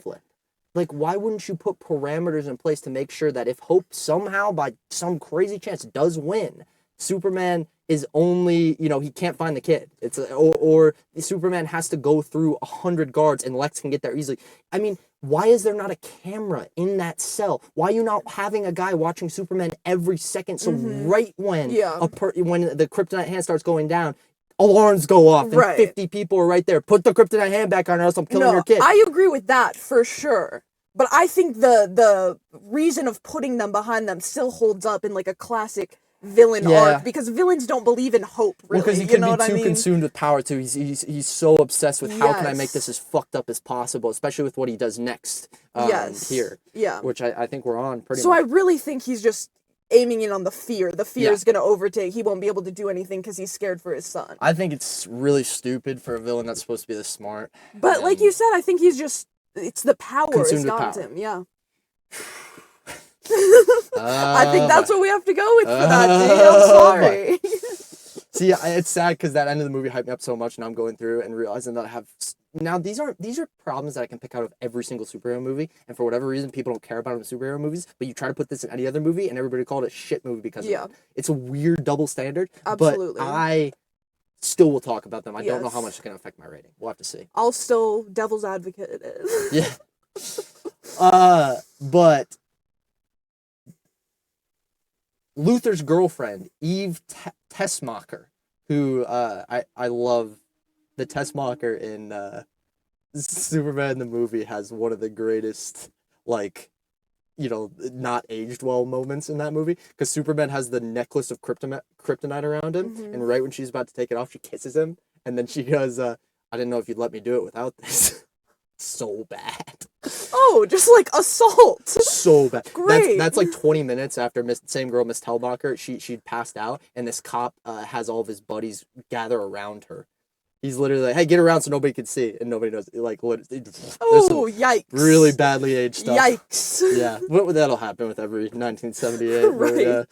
But yeah, Luthor's girlfriend, Eve, is very tired of this constant abuse, which we didn't see nearly enough of. This was really interesting because the only abuse we'd seen is just him being an asshole to other people and her not getting looked at. Did she get called stupid already? Or was that, I think because that's the only big thing we've seen. Stupid, and then he throws a pencil at her. Yeah, and some guy in our theater laughed. Yeah, I did hear that. Well, I think it's just one of those things you don't expect. That's like, you know, Colin is, I'm going to tell the story forever. His first reaction in The Joker. You seen The Joker, right? No. I'll just say it for the pod. Okay. When Murray's last moments in The Joker, when that moment happens, the biggest crescendo of the film, my friend Colin, right when it goes off, he laughed immediately. And it's because of the shock factor of just, you don't expect this to happen so much that even though it's dark, it's just like, oh! You know, just a quick, just push of laughter. Yeah. It's also because he hits that stupid hard, like all of his other lines. Oh, yeah. It's a real punch. Yeah, dude, his performance was just phenomenal. You could not take your eyes off of him, man. He was just, and not one of those villains who's too sporadic, where it's like, oh, you don't know what he's going to do next, but just so calculated and angry that every moment you can just feel this tension inside of him. Just amazing. But yeah, Tessmacher, she's mad with Constable, and she calls up her ex, Jimmy, from the Daily Planet. So this has been previously established since they hooked up before, but Jimmy is put off by her. Now, this is one of my favorite things about Jimmy, because early on they established this. For whatever reason, Jimmy's just drowning in it. I mean, he just has women everywhere. Like, literally, the first time we see Jimmy, he looks up and there's two girls, like, talking about him and glancing over, and he just, like, blows them off. He's like what? How is Jimmy Olsen getting this play? Like, Miss Tessmacher she's, like, 10 out of 10. She's crazy, but Jimmy still just doesn't like her. It's hilarious, man. It's so good. But she meets with him privately, behind his back. She meets with him privately. I guess the pencil thing hasn't quite happened yet. But I will mention, sorry, as he's walking up to meet with her, there's like these prostitutes. Yeah, on the sex workers. Yeah. This is the kind term for them. What? I thought hookers was the bad term, so prostitutes was the good term. Prostitutes isn't good. Sex workers. Okay, we're on the next iteration. Yes. There will be something after sex workers. Yes. So there's these sex workers like outside, and and he's like, the way he interacts with them, like, as he's just walking by, is like he knows them. He's like, hey guys, what's up? Which was so fucking funny to me. Jimmy's been down that street before. That is hilarious. Oh, it was good. That character, there were a lot of just kind of small bit parts that make the movie so much more full and just makes the ensemble feel better. But Jimmy was the perfect bit part because he is just a construct of your like everyday kind of. What is Jimmy? Like, what is he supposed to be? Yeah, just like your. He's not a straight man. He's like your. Well, I mean, I think he's straight. I don't know, but like the straight man. Like when normally Bruce Willis in any movie plays the straight man. Yeah. Like he's kind of your goofy. He's there for comedy, but like he's just like your classic like normal guy. Yeah. Sort of, except for the fact that he somehow gets with a bunch of women. Yeah, he just pulls too. He just fucking. Like that's the one like aspect other than just like his normal guy adding vibe. little stuff like that makes the movie feel so much more full because you have places to go when you're thinking about Jimmy Olsen, who in previous movies, especially the original, this Superman the movie, has you just nothing to it. Yeah. But oh shoot, where was I? So yeah, Eve meets with Jimmy privately and appears to be working behind Luthor's back. So Jimmy just wants some information. He's gonna see what Eve can find. Meanwhile, Lois pays a visit to the Justice Gang for help in rescuing Superman, but only Mr. Terrific helps Lois and takes her in his hovercraft to go to Luthor Corp and find Clark. This scene was awesome. I'm very sad that you left because I think this maybe is my favorite. I'm not sure. Fuck, I'm sorry. I was trying to pick a good scene to leave before. I'm like, nothing. okay, they're all talking. I'm gonna go really fast right now. It was. I mean, I told you. They gave a little bit of information about how Clark's glasses make sure that nobody can see him, and how Clark has already revealed to all the Justice League or the Justice Team or whatever that. His secret identity. He's like nonchalant about it. Yeah. And just like the comedy, man, from Nathan Fillion, and I just, for an oddball group of heroes coming in like that, they were like under development from Hawk Girl for sure, but the other two, man, they did an awesome job with it. And that scene just built up Nathan Fillion so much because I think we were still not 100% if he was going to flip on Superman or if they were going to take. And that conversation with Lois proved, although they weren't going to go help now, he's on her side. It was a cool conversation. Yeah, only Mr. Terrific helps Lois and takes his hovercraft to go to Luthor Corp and find Clark. There's a good moment of comedy with the hovercraft where there's a garage door opening the hovercraft and it's so slow. It's like half the runtime in this movie, just moving up. Yeah, and Lois has a line. It's like, you have a like whatever this fucking like. You have a hovercraft, but can't get a better garage door. Hilarious. So good. There are so many best and that lines. Could have been like that's consistent with the comedy. I'll mention it here. Is there are so many lines that I could have so like rolled my eyes at and been like, that was so fucking cringy, dude. Yeah. But they were delivered so well that I was like, yeah, that was good. So what I initially thought, going through all my Marvel watch throughs, where that goes wrong is when you try to do the quips during the moments that are supposed to be serious. That's what I thought it was. It was like when you have the serious scene, keep it serious, and then maybe you have one funny character do his funny stuff during that scene. Yeah. But then do a comedy scene with another. Right. Like I thought that was it. Now I don't think that was the case because they did some really good comedy, even like Lois and Clark. Like when they had this really heart-to-heart, our favorite scene so far with the monster outside and everything. They had a little moment of punk rock comedy. Yeah. And it's just like, so I don't know what it is of how you can walk the line, but it was so well done. It has to be in a way that feels very genuine. Yeah. And it always did in this movie. Like, people, like, in real life, like, when you're having serious conversation, like, I've had serious conversations with you where we have, like, a little joke thrown in there to, like, lighten the mood. And when it's done that way, it feels like, yeah, that's a normal conversation, or that's a normal thing for someone to say. So it has to feel so genuine. How you figure that out, of how it feels genuine, I don't know. Yeah. I mean, testament to good script writing. Maybe, Right, that's got to be it. For Just sure. I also think I noticed, like, a pause after a joke to go back into the serious thing. Like, they make the joke, and then there's a breath. They take a beat. Yes. And then they go back to the serious, and it's that same tension flip that you feel when me and you are arguing about something, then somebody slips in a joke, and then you get back, back to the argument. Yeah. Yeah, it's just This movie's fucking awesome, man. It really This is. movie's fucking awesome. But in the pocket dimension, Luthor brings Malik, who is, for whatever reason, mentioned at the very beginning. Not in the context that he was even shown, but Malik was basically just this guy who gave Superman some free taquitos and like helped him out early. And it was kind of a poor part because they wanted what happens with him to be emotional, which was they bring him into this dimension to be like, Superman, tell me who your parents are.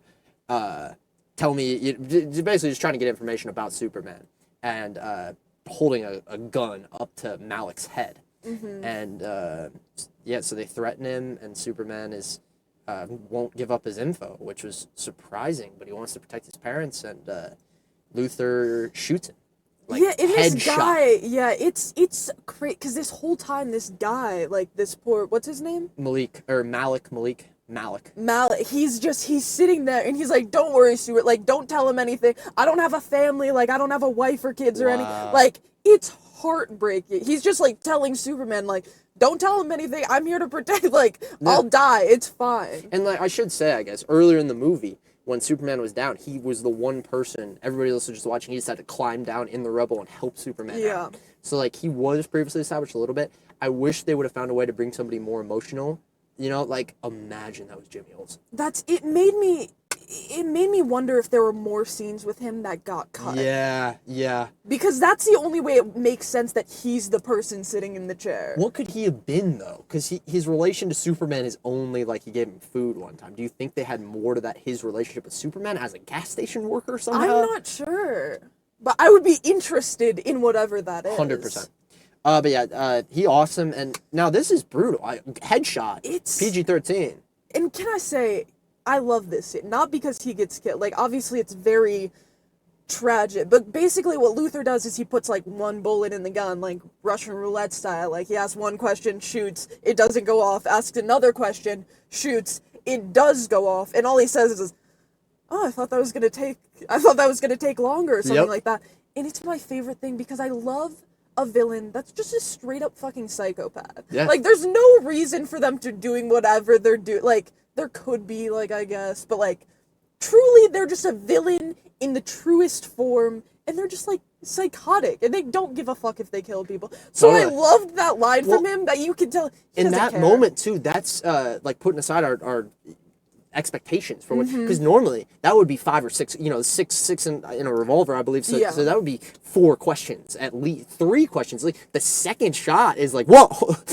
And his reaction highlights that and shows what a psychopath is. You're so because we already know, like, all the people he has locked up in there, it's just like some of them are from, like, random reasons. He's like, this girl wrote a blog about me, so she's locked up. Ex-girlfriend. So it's, like, crazy to see him in this sense of, like, actually killing someone. He doesn't just, like, lock him up and care about, like, hurting Superman. He's so nonchalant. Like, not a second thought about what he's doing. And it's cold. What I love for a villain. Like, those are my favorite villains. Yeah, I have a slight problem with Luthor's character that we'll get into in characters, I'm sure. But overall, especially that scene, really well done. Yes. Luthor threatens to also go after the closest to Superman, threatening, maybe I'll go check out that reporter you always talk to. Clark Kent. I loved that because that also reset our expectations. Right? When he says reporter, oh god, he's gonna go get Lois, and then he goes Clark Kent, and it's kind of a funny moment because you realize Superman still got the upper hand a little bit. Lex hasn't even figured out his disguise. That's pretty cool. But yeah, Metamorpho becomes emotionally overwhelmed, seeing Superman is what ends up getting him to flip really big. Superman. Well, seeing the guy get killed. Seeing the guy get killed, but I mean, it still took a little while. I guess he was freaking out from there. But 100%, it was the guy getting killed. But Superman, the kryptonite did so much more than I've ever seen it do.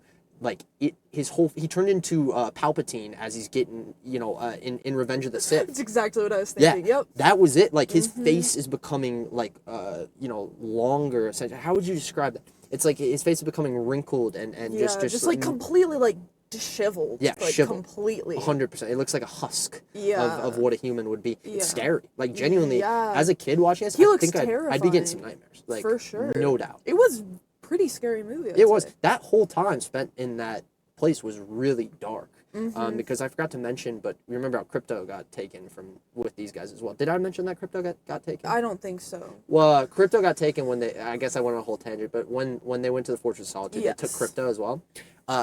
dude, they lock up Crypto in this machine that just has him chasing squirrels indefinitely. Just for eternity, just running. You could tell he's tired, and he's still chasing. So fucked up. Now, I assume that would have been the scene where he gets punched by Ultraman or somewhere around there. Oh my god, thank God that didn't happen. Yeah. Like, even that was enough that I was like, please stop this poor fucking dog. And it was a little bit funny because it's like, the only way we could get him to chase things is super squirrels. And they show the shot, it's literally little squirrels with capes on. Yeah.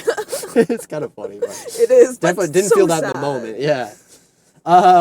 But yeah, Metamorpho decides to help out Superman and produces a powerful beam of energy that's close enough to the sun's light, which recharges Superman. No, why didn't they just have him say that he could make a sun? He was like, I can't make the sun, but I can make something close. And then it worked. Why just be like, yeah I can make like, we don't, it doesn't. You can make the sun. It was kind of unnecessary. It was totally unnecessary. Or like maybe some like science people would be like, well, the sun. You can't actually, you need to, shut the fuck up, bro. Yeah, that's where we're gonna have to be on the lookout for Superman, like true fans and science people for this. Any true also tech people probably. Honestly, I hope no true Superman fans are watching this because they'd be like, "What is this bitch talking about?" I can guarantee. She's so stupid. Beyond a shadow of a doubt, they are not watching this. I always fucking say that. Oh man, but yeah, Luthor throws to go the closest. Metamorpho.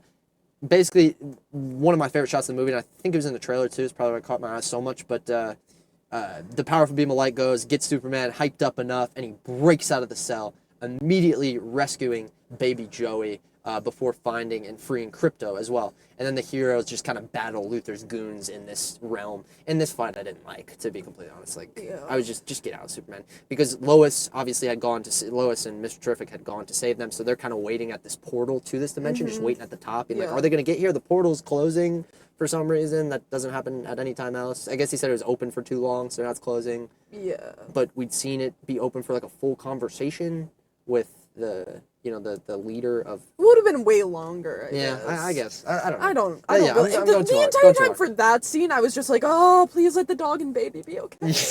Yeah, that's just what I was thinking the entire time. Because I didn't want the dog to die.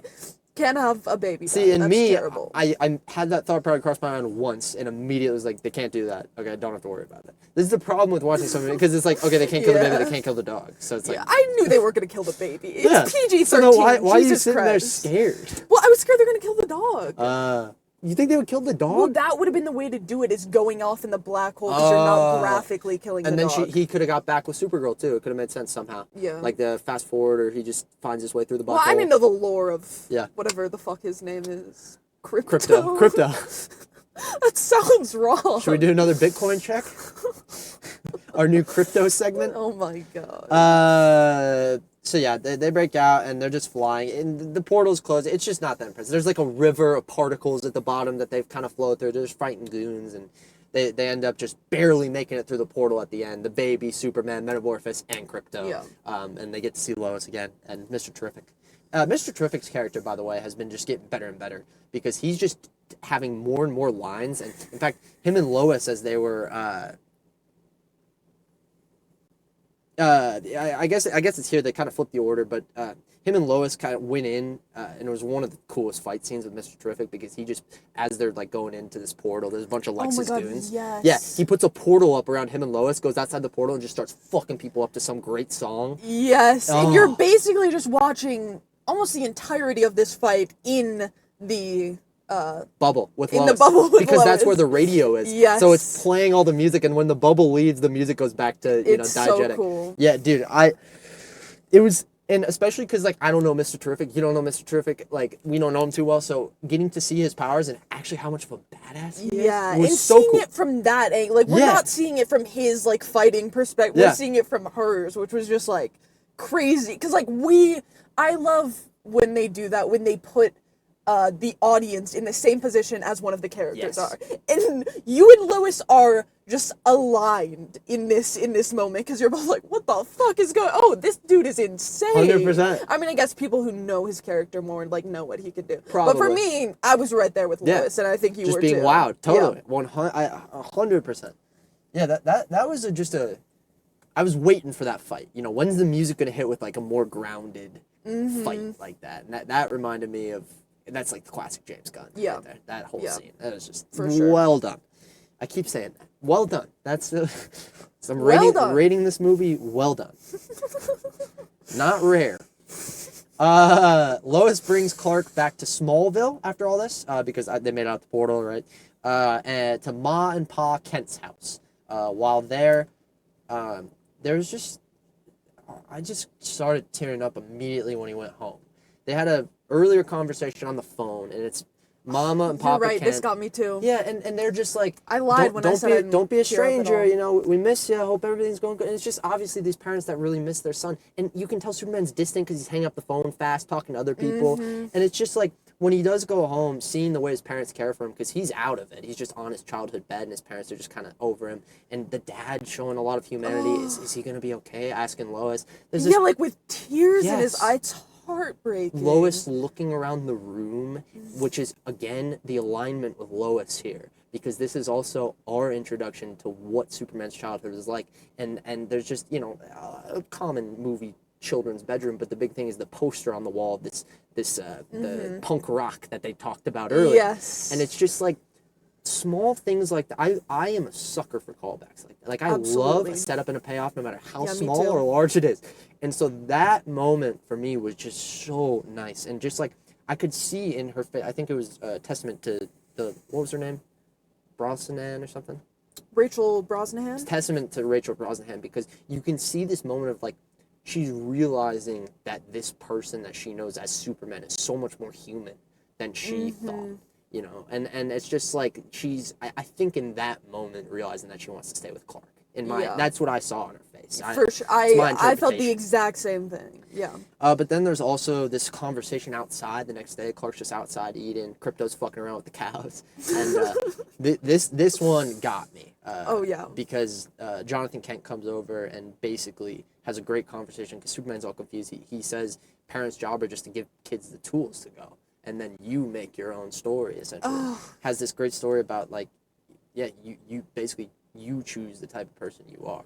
And it's just, he also says that he's proud of him, and I lost it. Like, I was crying heavy.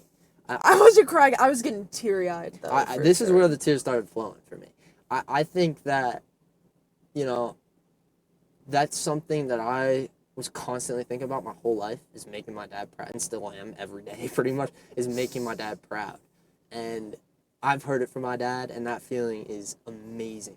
And to get to see it done, you know, on a movie screen like that, it's just, for me, brings me home, you know? This is going to sound really crazy, but I was thinking about you and our dad in that moment. Because, like, I don't give a fuck if my dad is proud. I do not care about his approval whatsoever. Not even a little bit. But, like, I know you do. And, like, your relationship with our dad has always kind of, like, I've known you, obviously, my whole life, not your whole life. Like, I feel like has always been consistent with that, of trying to get to, those first 2 years that you weren't here, we were really... 1 and 2, you didn't give a fuck. No. But it's just like I felt like your whole life in my eyes, like, always trying to, like, make sure dad is proud of you. 100%. I think that goes in a lot with, like, the baseballs. Hello, Siri. What the fuck, Siri? It's a blessing and a curse. He was a coach for me growing up, That's too, the thing. so I think it goes in with that. Totally. Yeah, I would love to be able to, like, really get into my psyche about why. Because that is... And I think now a big thing is, like, not doing, like, I want to overachieve my dad. You know, our dad. Like, I want to do better than he did. And that's a new feeling for me. Interesting. and I think he did an awesome job because of the person that I am. So it's going to be real hard. You know, it's not the monetary, it's not the fucking whatever family I have that's going to make me. It's so many aspects that make him who he is. And the father scenes in movies, just, they're always going to make you think about your relationships. And if you don't have one, it's going to make you think about someone else's relationship with their dad. Just everything that happened back in Smallville was amazing. I think the color palette too, because all the bright colors were gone, and it just felt so grounded. It's just the perfect little farm town. Yes. It's absolutely an amazing scene. It was. So Holy shit, bro. What a story. Oh my god. Alright, let's try to start moving here. We don't have too much left. And we'll have a lot less for characters this time. 100%. Because it's obviously characters everyone knows. We've also... Not me, though. We've gone off on quite a few character tangents here, too. But Luthor finds out that Superman has escaped and goes ballistic. He, like, starts slamming shit. And this is where I think they went a little too far in the comedy for me. Because he's pushing stuff off the desk, and then he goes to his cronies, pick that up! And then he pushes another thing off the desk, and then they all immediately go to pick it up again. I don't care. I thought it was so fucking funny. I wanted to see him unraveling. I understand. Yes, I wanted to see him just that, unraveling. I didn't want any shots wasted on the fucking floor. I wanted to see Lex. Yeah. So I didn't love it, but that's alright. I thought it was funny. It did make me chuckle the first time. The first time I did chuckle when he was like, pick that up. The second time got me more than the first. It's weird because he kind of turns into a slapstick villain for just that moment. You know, like that's a very Gene Hackman Lex Luthor thing to do, and you didn't want. But that's the Superman the movie. Yeah. That's like a really campy thing, you know. Of just I'm just super angry and then hey, please get. You know, it's. I don't know, something about it. Like when we're talking about putting comedy in movies without it being like off in those serious scenes. That one worked perfectly for me. No. I don't know. I'm sorry. It's just because... Why do you think? He kept with that angry... Like, it wasn't like he was, like, being silly for a second. Like, but he kept with that energy. Dropped it. But the way he was acting, like, the way he played that scene, specifically how, Nicholas Hoult? Yeah. Hoult. The way he played that scene, like, he was still very angry the entire time that it was happening. I do agree, it could have happened a second time, and they didn't take, like, the shot to the camera. Like, that would have been so much more funny for me. Yeah. Like, because I love comedy when it's not the main focus of a scene. Yeah. But, like, I think it was done very well, because it's not pulling me out of his anger. It's just giving me a little, like, of, like, the side. I also think, like, when men yell, sometimes I just, like, laugh, because it makes me uncomfortable. Well, so I think that goes into it. It was really easy for me to laugh. Men at have scene. that, you know, testosterone-backed rage that women can't even fathom. It's scary. Yeah, so I can't imagine. Especially like you grow like our family is famous for like, you know, yelling about shit, and it'll be simple shit too. Which is why it makes me laugh a lot of the time. So you've been around So it. I think it might just be personally me in those types of scenarios when like. Any man is just, like, going ballistic, I find it a little bit funny. So for there to be a little piece of comedy in there, it was really easy for me to just, like, latch onto that and then go right back. I wonder how many more people that makes it more accessible for. Yeah. That's interesting. But I completely understand how that did not do it for you. Yeah, no, that makes sense. But yeah, he's going ballistic. He insults Eve and throws a pencil at her and stuff. She goes into the server room immediately and calls Jimmy. She's basically just like, I'm done with him. I'm going to give you everything you need to take him down on one condition, that we hang out this weekend. And for whatever reason, Jimmy still, even though he's got the world in the palm of his hands, the information that he needs to take down the biggest tech guy in the world, who's also a big villain to his friends right now, he's like, I don't know. How long are you talking? The whole weekend, she says. And he's like, all weekend? And it's just funny, because it's also... If you haven't seen the movie, like, look up the actress or whatever. But she's, like, the perfect, like, conventionally attractive blonde woman. Totally. Like, it's so fucking funny that this is the conversation happening between these two people. It's so good. But Jimmy reluctantly agrees. But Eve, unfortunately, at that moment is discovered by Ultraman. So as Ultraman is dragging her out, great moment of tension. She barely hits the send button. Yeah, it was really good. I loved it because they first showed Ultraman overhearing the conversation. They had to build up to it. It was really, really cool. So she sends the files off, but he's annoyed to see that they're just a bunch of selfies that she took at Luthor Corp. And she's like, what the fuck? Selfies that we've seen her take in the whole movie. Yeah. So this was such a cool aspect.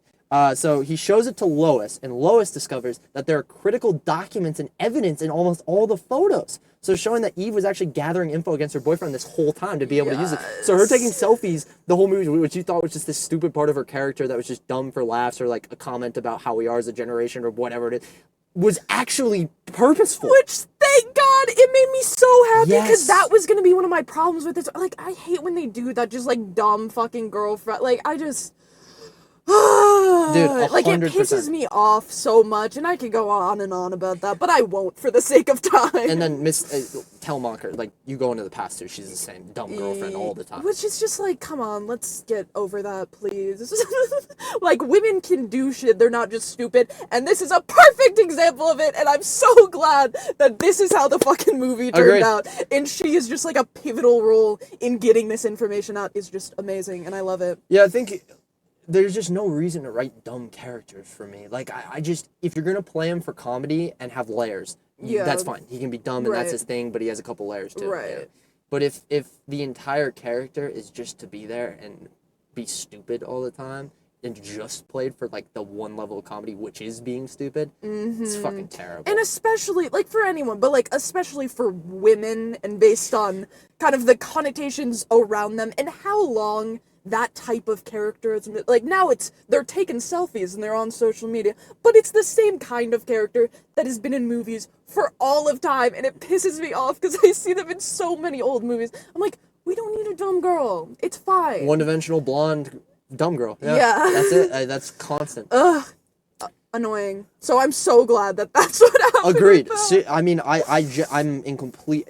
What a cool... Another just little setup and payoff that me and you just eat up. Because honestly, one of my favorite types of characters are those, like, sort of dumb, I'm doing this in quotations for the people who can't see me, like, girl character, but they're actually super fucking smart and they're figuring out shit the entire time. Like, that happens in a lot of, like, the, like, slapstick, like, horror movies and 100%. Shit. I love those characters, because it's like, yeah, you can be, like, silly and dumb, but, like, you can also, like, be smart and have a brain. The racing movies that I would go through, that was a pretty there would be a girl who's presented as just, you know, the next dumb blonde or whatever it is, and instead she has the layers. Yeah. It's such a good part. I love it. And James Gunn's doing it here, you can kind of play into that, and now you get this reaction from us because, again, of what we expect. Right. You know, it's just a constant subverting of expectations in this movie in every little way. Yes. So yeah, they've got all this information, so they bring it to the editor-in-chief, Perry White. And Lois joins him, Jimmy, and other Daily Planet employees, Kat, Steve, and Ron, in Mr. Terrific's ship to go out and expose the villain. What? Now, this to me was like, what? What are we doing? What do you mean? You guys are reporters. Why do you... Number one, Mr. Terrific probably is not fine with Lois driving a bunch of other people around in the ship that she's only has because he's off doing important shit. Well, he told her to take it. Yeah, but he was not saying, go take it and pick up all your buddies and then go work on your news. He was saying, go get safe. In the defense, oh my God, the world is, like, splitting in half. It wasn't yet. That was the problem. But they were in the air when that was happening. They were like, already after in the air. They picked up everyone, that was already happening. What happened was, I think, in the writer's room, they were like, wait, fuck. How do we have Daily Planet not evacuating with everybody else? Oh, well, we have Mr. Terrific's ship. Perfect. But that doesn't make any sense. What are they doing up there? What are you... Jimmy's going to get good Wi-Fi? What? That is a great point. I mean, that was it. Because they post the story from the just like, okay, fly over here. Yep. That's where we have good signal. I don't... Like, what? Yeah, that is pretty crazy. I didn't even pick up on that. I mean, maybe Mr. Terrific has a hotspot in his... Maybe. He seems like the type of guy to have a hotspot in there. They're just, like, chasing down power lines. Also, the fact that Lois can fly this ship is insane. They wrote it off with one line. This is just... I need to stop because it's just superhero stuff. But they wrote it off with one line being like, you can fly the ship, it's very intuitive. And then she gets in the ship, it's very intuitive, and fucks up for a second and then can fly perfectly. Yeah. It's so stupid. There's certain things where it's just like, I feel like writers don't think we care about these things. And honestly, the majority of the general public doesn't. But you do! Yeah, I do! So please, for me. Please, come on. Help me out. But yeah, they go out, and then Luther goes to the pocket dimension once again to imprison Eve. But this causes a rift to occur and starts splitting through Metropolis. Now, that's actually not connected. Luther puts Eve in the pocket dimension, but the rift is caused because he wants to cause a distraction. Yeah. And he, even though this could tear apart the fabrics of the universe. He doesn't care. He just wants Superman. Yeah, he literally pushes his guy aside and says, fuck this. So at the same time, basically that conflict on the border that we were talking about between the Gurkhos and the Borivians, or the Borivians, yeah. Between the Jahanpurs and the Borivians, that big conflict. So basically, the conflict that Superman went to go help out and just settle, so that Bolivians couldn't invade. The Bolivians immediately after the pocket dimension starts going out and Lex drops all this information, they start invading again. Well, basically, after Superman is, like, locked up, they're like, okay, time to go. No one can stop us now. And we have this character who's, like, the president of that invading country who's just an asshole the whole time. Right. And he's just, you know, saying a lot of behind-the-scenes stuff that's really fucked up and obviously not caring about human life and has a relationship with Lex behind the scenes, which we get shown how involved Lex is in this war. Yes. Because within this war, Lex has been funding Gunn. He's been giving weapons to this country. So basically, the government knew this, that if this happens, if the Bolivians invade, Lex is going to make a shit ton more money because they're going to need more guns, ammunition, and all that stuff. Again, even with knowing that, the government's still not doing anything to stop Lex, which is kind of crazy. Right. The government is so stupid in this movie. Which is why I thought he was the president. Yeah, no, it honestly, yeah. Yeah. Just to defend myself a little bit again. Dude, yeah, it's, but I mean, this is highly emotional because as they're building up, you can see the Bolivians starting to go up to the border, which is the fence, I guess, and there's a kid who holds up a Superman flag, which we saw in the trailer, just hoping that he'll come back again. And it's beautiful how the flag is revealed, because you see him kind of like putting it together, and then it goes up, you just see the backside, and then it comes up, you see the Superman logo. Nice. So what it's called? Logo? Yeah, emblem? Emblem? I don't know. It's not actually an S. It stands for hope, what I found out from this. Yeah, because like all the families back on Krypton have their own emblems. I think they're called something different than emblem, actually, but yeah. Wait. Yeah, it's cool. That's so cool. So his is hope. I had no idea. That's awesome. Hope that Krypton can survive by creating a harem. Yeah, what the fuck? But yeah, this moment, I mean, I was already starting to get emotional watching this. Obviously, you know, what's going on in the world, but for me it was Andor, and just there's this huge thing about an invasion of the Gormans in Andor, and that's the biggest emotional moment in the show, maybe, debatably. And I was just, this moment, that I could tell they were building it up, I was already starting to get a little emotional, because I wanted so bad for Superman to come and save this kid. Yeah, I felt the same way. It's just thinking about, obviously, everything happening in the world right now, like, seeing that, like, it feels, like, powerful. Like, you can really feel it. 100%. It makes me want Do you want to go further in on that at all? I don't know if I should. We can leave. I mean, it doesn't. I don't know if I want to get too political. Gotcha. Because I don't want to. We'll leave it. Sway away any of our audience. A lot of what you got specifically, and within our conversation, I am getting from it now is this interpretation of. It reminds us of the Israel-Palestine conflict. Yeah, absolutely. And who knows if that was the intention or not? Probably not, because it was written before. But it's still. Well, that's what be we got. clear with what you say with before. Written before the conflict. Well, not before the conflict. Before the conflict hit the mainstream. Well, before Israel. Yeah. I just want to. Everybody know. I mean, before. Like, the conflict has been going on forever, but obviously with what's happening now, and we all know what's happening in the country. 100%. Just want to make it clear. I don't want you to, like, you know. I'm sorry. I was just making sure you're talking politically if there's, correct. Yeah, any moments that you correct me, it is what I'm trying to talk politics. Please help me out. You might have already saved me with the sex worker thing earlier. so, like, can I like, do I need to bleep that? I mean, people still use the word prostitute. Okay, so it's not like real, because like. It's not like a slur. Okay, good. But like the preferred word is because there is like a slur for I believe that. prostitutes comes from kind of a rough kind of origin. Well, I mean, yeah. The word prostitute. Yeah. Okay. Well, it just I thought you goes were saying in... prostitutes in general. I was like, yeah, well, I yes, guess, they yeah. did, obviously.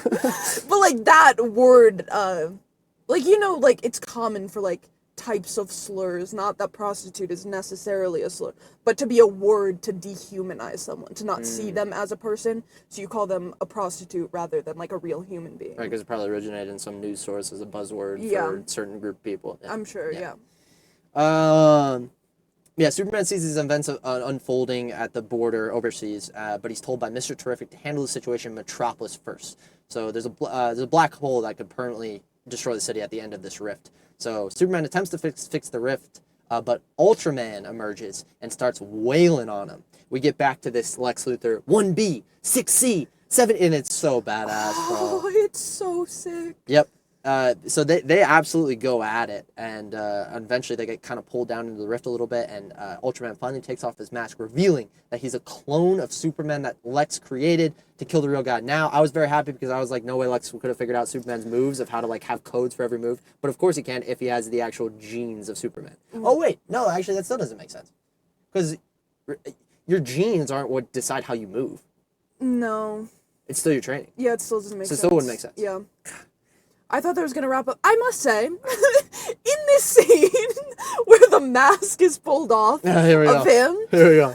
I don't know if anyone has noticed that we looked up some pictures. Young David Cornsweat looks exactly like Hayden Christensen. Yes, 100%. Now, I didn't necessarily get this into this movie until the fucking mask is pulled off. Yeah. And he has, like, this, like, curly hair, very Anakin-esque hair. Looks exactly like Anakin Skywalker. And I was like, what the fuck is going on? Like, it wasn't long, but it was a solid second. I'm like, is that Anakin? Yeah. I'm like, no, it's his clone. It's fine. Is this the craziest crossover Look, in movie history? I can't fucking find a picture of it right now because it's too recent and people don't want to reveal. But when it comes out, look up a picture of it because he looks exactly like Anakin. Like, it's insane. He's just, like, built as Superman. Yeah. Like, Anakin face and hair, Superman body, like, what the fuck? Like, it's people must be talking about this online. I'm gonna go look after Start the this, conversation. because there is no way he looked exactly like Anakin Skywalker. Even better is you can go to the in-between realm or whatever it is, and then go just ask those monkeys to help you out a little bit. Oh, yeah. Hey, let's get this in the Let's zeitgeist. get this going. Come on. It's hilarious. But that was so I was very confused. But then I got into it. So Homie, it the amount took of me a second confusion to that this get movie into this. gave you, like, you were confused at a few things. I don't know shit about Superman. Yeah, or Lex. No. Lex I don't Luthor. know anything about the Superman lore. President Lex Luthor. President of the United States. But yeah, so the Engineer joins the fight and tries to kill Superman, and it's basically Ultraman and the Engineer going, and this was also dark and creative. Her nanites, the idea is to force the nanites down Superman's throat to fill up his lungs, and so that he can't breathe. And they literally cover his entire body with this. So his plan, he flies up high above Earth's atmosphere until she loses consciousness a little bit, but at least enough control over the nanites, and then goes all the way back down into just crashing down into the ground. Yeah. So that actually happens before the reveal of Ultraman, I believe, because I think the Engineer's taken out first. She is breathing. We don't see any more of her, though. But then there is Ultraman's got his showdown finally with Superman in the Rift. They're in their last fight, and Superman has a great line, a callback to an earlier line from Lex while he's locked up, which is brain beats brawn, and he whistles, and here comes Crypto, who I forgot about somehow. I never forget about this stuff. I'm always waiting for who's the guy who's going to save him. Somehow I didn't even think about it. It's also, right before you get into this, sorry, throughout this process, what's his name? Ultraman? Yes, Ultraman has, like, this speaker in his chest, basically, that Lex is talking through. Yeah. And is being able to talk to Superman through this, which is really cool, but also leads to something else very minor that I loved, because he's calling out all of the commands, like A1, A whatever he's saying. So, as he's talking to Superman, he starts, like, writing them down on a paper and holding it up, so he can be talking while fucking Ultraman takes him out. It was so sick. Wow. I love that they did it. It was That's so cool. minor, I wondered why they did that. So Yeah. fucking cool. That makes sense now. It was so sick. They did a great job with little details like that. I just wish they would have done. I wish all of them were tied up. Just focus on those little details and fucking solve them for a while. You know. That was your great job this episode. I just let you get distracted for the first time outside of dropping your thing, which there was just huge lightning back there. It's still, the sky is just flashing. That's beautiful. Yeah, so that's why I keep looking What a back vibe there. it is in your local movie theater parking lot. Yeah. Oh my god. But yeah, the Engineer just So here comes Crypto. The Superdog proceeds to destroy Luthor's drone cameras, which are allowing him to keep an eye on Ultraman. So now it's just Superman versus Ultraman, but Ultraman doesn't have commands, so he gets cooked. Yeah, and this is a callback to Crypto was when they were in the other the in between dimension thing.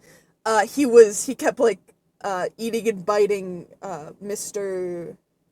what's his Terrific? Mr. Terrific's little orbs that you're fly right. around. That was set up. So that was a callback to that because he wasn't supposed to be doing it before. That's amazing. Yeah. That makes it so much better. Sorry, I should have mentioned that when it happened, but I just remembered it now because you said that. Yeah, that's awesome. So that was, again, a callback to that when he was doing something wrong. Now he's doing it in the right way. 100%. Which was just Crypto's vibe the entire time. Superman then places Ultraman on the path of a flying bus, which is falling down from the top. It sends him into the black hole.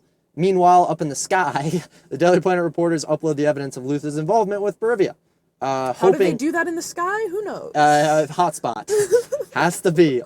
So they do it to their website, exposing him to the world. Now we're back in Jaranpur, and this was an amazing moment. It might have happened when they put up the flag, but everybody just starts, the kid first, and then everybody starts chanting, Superman, Superman. Yeah. Just wait, and dude, I was crying, like, it was super emotional. And they end up It going... was a beautiful scene. What they do with this, too, because Superman can't get back there, so he calls on the boys, the Justice League, or the Justice Squad, Guy, Metamorpho, and Hawkgirl to defend the people. And it's just effortless, you know?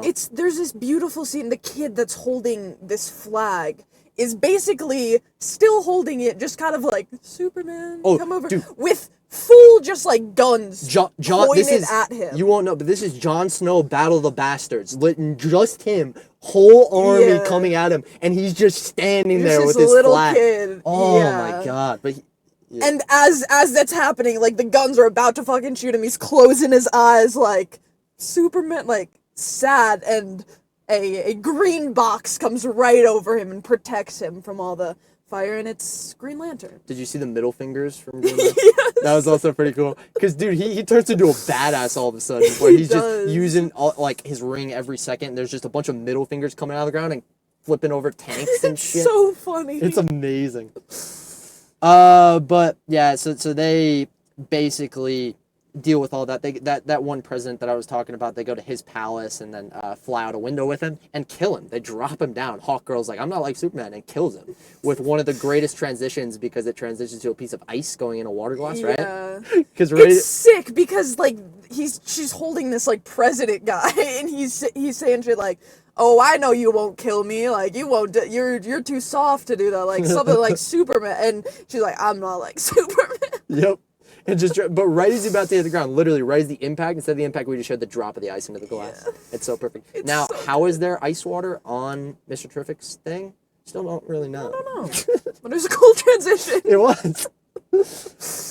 So then, my favorite moment, Superman just burst into Luthor Corp, and we were inside, so we don't know he's coming yet, and he just fucking shows up. Yeah. Or no, sorry, actually we do see him burst in from the outside, yeah. I apologize. But then we get the interior shot of him bursting in too. And he confronts Luthor. So Terrific is hacking the computer system to seal the rift, dealing with that, so that's going to be all good. And Luthor rants about how he orchestrated the Berivia Jaranpur conflict, specifically to kill Superman. It wasn't the other way around. He didn't orchestrate Superman to help out that conflict. His biggest thing is he wants to kill Superman. But the Man of Steel gives an impassioned speech about how he is just as human as the people on Earth. What did you think about this speech? It's just cornball, right? This is where, for me, it only happened 2 times. I don't think Corn Sweat is a great Superman.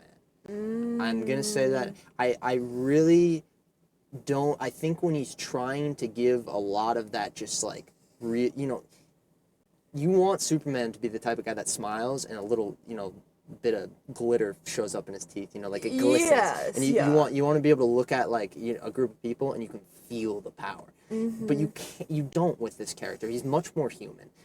So when he's saying that human conversation, although all the lines are absolutely right, you want it to be the drop down from what Superman was, this god, to now, oh my god, he is a human. But no, this has just been the way that David Cornsweet's played it the whole time. So it just doesn't feel it. I think that's why I felt that. What do you think?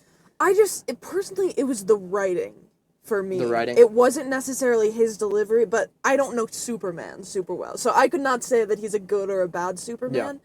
But it was just, like, so, like, as soon as he, like, the first few words of that, I think I probably rolled my eyes. I was like, oh, Jesus Christ, here we go. Because it's just the most, like, oh, no, yeah. classic, He's like, literally, I'm human, I make mistakes, and like, humans it felt make like mistakes. I was watching, like, a children's show. Yeah. And that did not feel like what the movie was the entire time. So that did let me down. But this did lead to, I think, our favorite line. It did. Before Luther can continue, or is it right here where he says it to I him? think so. What does he say? He says, oh my god.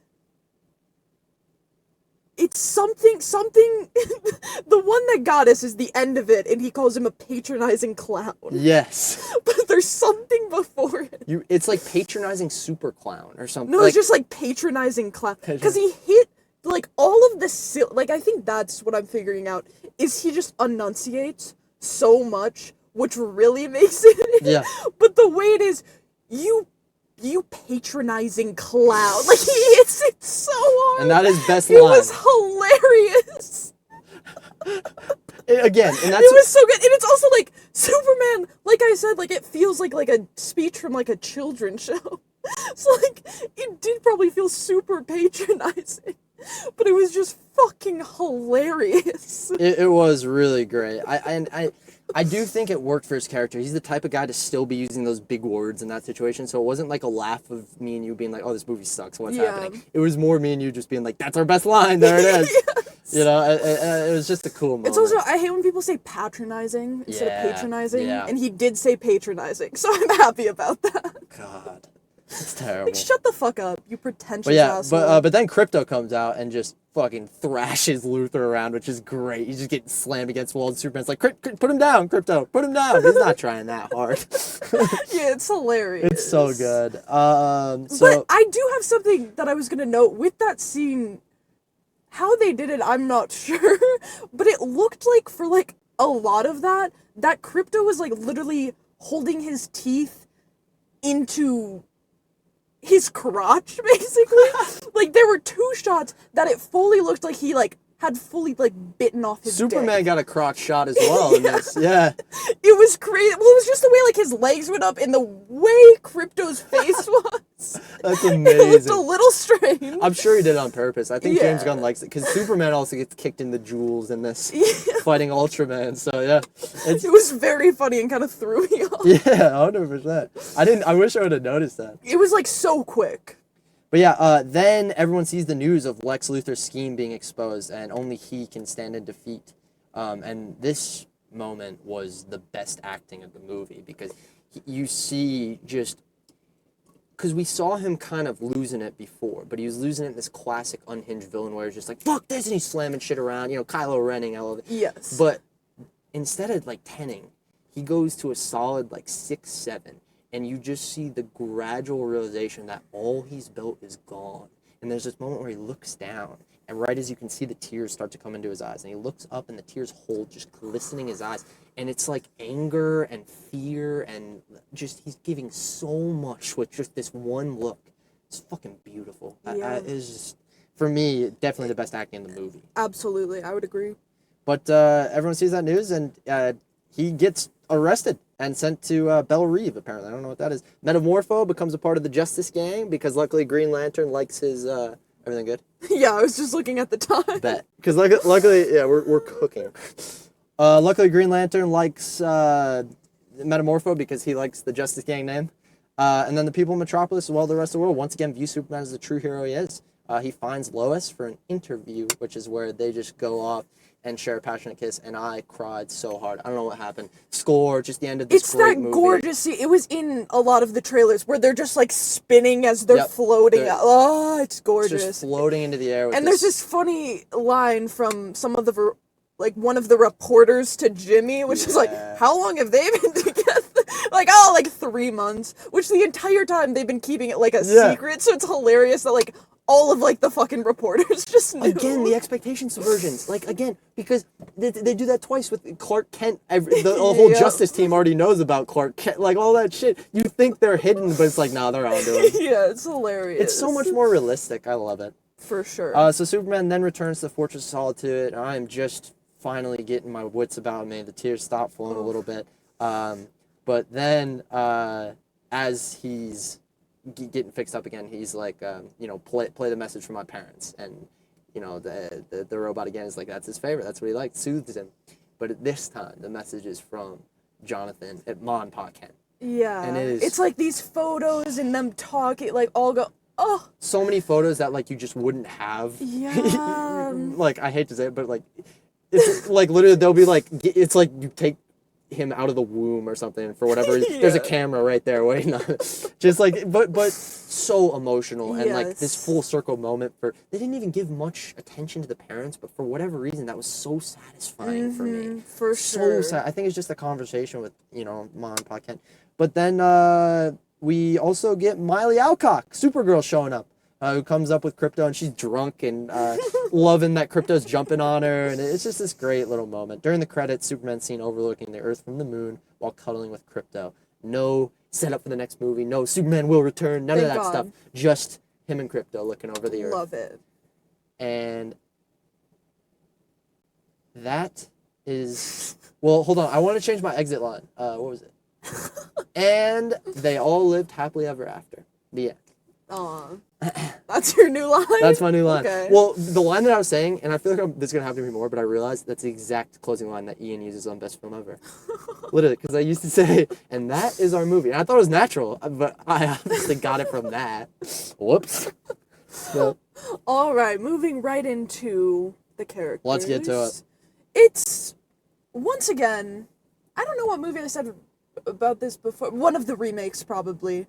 But these are characters that everyone should know, and have some sort of background. Yeah. Of sorts. 100%. I'm sorry, I'm getting distracted. No, yeah, I'm moving, so it's not good. But I think overall, as someone... I think I'm the perfect person to speak about this because 100%. throughout this, as you might have could tell, I don't know shit about any of these characters whatsoever. I thought I did know more than I really did, but I don't. So, like, for me, I got the vibes, like, immediately. Obviously, there's a little, issue with me not realizing that, Luther was not the president, so that was maybe my one problem in lack of character development, but there doesn't need to be a lot of character development because of the fact that these are characters we know. Like, I know Superman, like, I know his vibes, because, like, he's just very classic superhero, who has, like, Clark Kent, who's, like, kind of like a normal, like, little bit awkward, like, guy. Like, I know that basis of it, so to kind of... For me, this movie was teaching me everything else that I know about Superman. So it was very interesting seeing him so much as a human. Like, rather than... Because I'm thinking about, like, the old, like, TV show we watched. It's all just like, Superman. Yes, I'm flying around. I'm saving people. Oh, I'm at my normal job. Like, that kind of vibe. Yeah. So, like, all of just this, like, human stuff we were getting, like, the conversations with him and Lois, like, specifically, was so interesting for me to see, and makes me really like Superman as a character. So you don't think they humanized him too much? No. Because I think that was the problem with that last line. And you think it was script. Whenever it comes out, we should look back at it to see if it was actually just horribly cringy. Yeah. I really think that if you establish him as less human feeling and have that more of a, a steeper arc, that could feel way more impactful. I think I'm glad it was accessible. Absolutely could. But, like, for me, just watching this, having no expectations for the character, I enjoyed mostly just seeing the human side. Yeah. With more of, like, the superhero stuff he does are just, like, kind of the powers he has, rather than his attitude, which I do really like in a, superhero, I think. 100%. And, like, a sense, like I think about, like, Spider-Man, like, obviously more teenage age, but like just like a very normal person that's just like has these powers and are doing their shit. I do really enjoy that, but I understand that that isn't what Superman has been, so that could be off for some people, but I just don't experience that because I don't really know Superman other than, you know, the stuff I've seen as a kid. Yeah, that's my thing. The distinction between Superman and Clark Kent, shoot, I need to keep that on. Superman and Clark Kent was so much more, like, stated in previous projects. Right. Like, well, I guess not Man of Steel because he's only Clark Kent for the, like, last scene. But especially in Superman the movie, like, there's a scene where Clark is over at Lois's house, and they just had basically he first gave Lois a flight as Superman, came back as Clark for a date. Lois has her back turned, and he goes, "Lois, I have to tell you something." And he assumes that his posture goes up, and you can all of a sudden, even with the glasses, he is Superman. Right. And then he decides not to, and he goes back down. And it was like this big now. That distinction is a huge part of his character, but I think that does take away the human side of him, because now he's just two sides of a coin versus, you know, a 90-sided die that he is in this movie, you know, well, not 90, but just more layers to it. So I think comic people might have a problem with that. I have a slight problem because of what they try to do with his big moment line. Yeah. I don't think they made it stated enough that he was this godlike Superman, but as I've said so many times before, well done. Yeah, I do. I enjoyed it that way, but I understand kind of the idea around Superman and how he's supposed to have that, like, very significant change. Yeah. And I didn't really feel that. Yeah. Like, he felt pretty consistent when he was Superman or when he was Clark Kent. Like, there was one scene, maybe, when he first becomes Clark Kent, like, he's walking through, like, this group of people, and then he, like, runs into someone. It's like, oh, sorry. Like it's a very, like, awkward thing. Yeah. But that's really the only moment I got of that.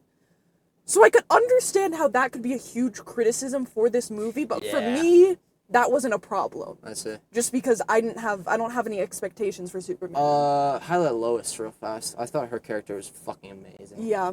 Like, her performance was off the charts great, and she was just so... how she can be not aligned with, like, because we're cheering for that relationship. We want them to get together, but they do enough with Lois to where we can understand why she wouldn't want to be with him. Absolutely. And it's really cool, like, that whole conversation in the apartment initially, and seeing the differences of the types of people there are, because when he assumes it's true for him, he wants to save everybody. When she assumes this is true for him, she's poking holes, she's questioning, she's getting to the bottom of shit. Yes. And just, like, yeah, her moments of realization, just the kiss at the end, the way she doesn't feel like a damsel in distress ever. You know, she passes the Bechdel test. It's absolutely. Just I thought Lois was, and then I think we need to, well, real fast, the bit parts in this movie. It's fucking amazing. Every small bit part was so good. We didn't even mention, but there's this one guy who's like fighting over console controls, kind of with Lex the whole time. Kind of stands up to Lex. He was a funny character.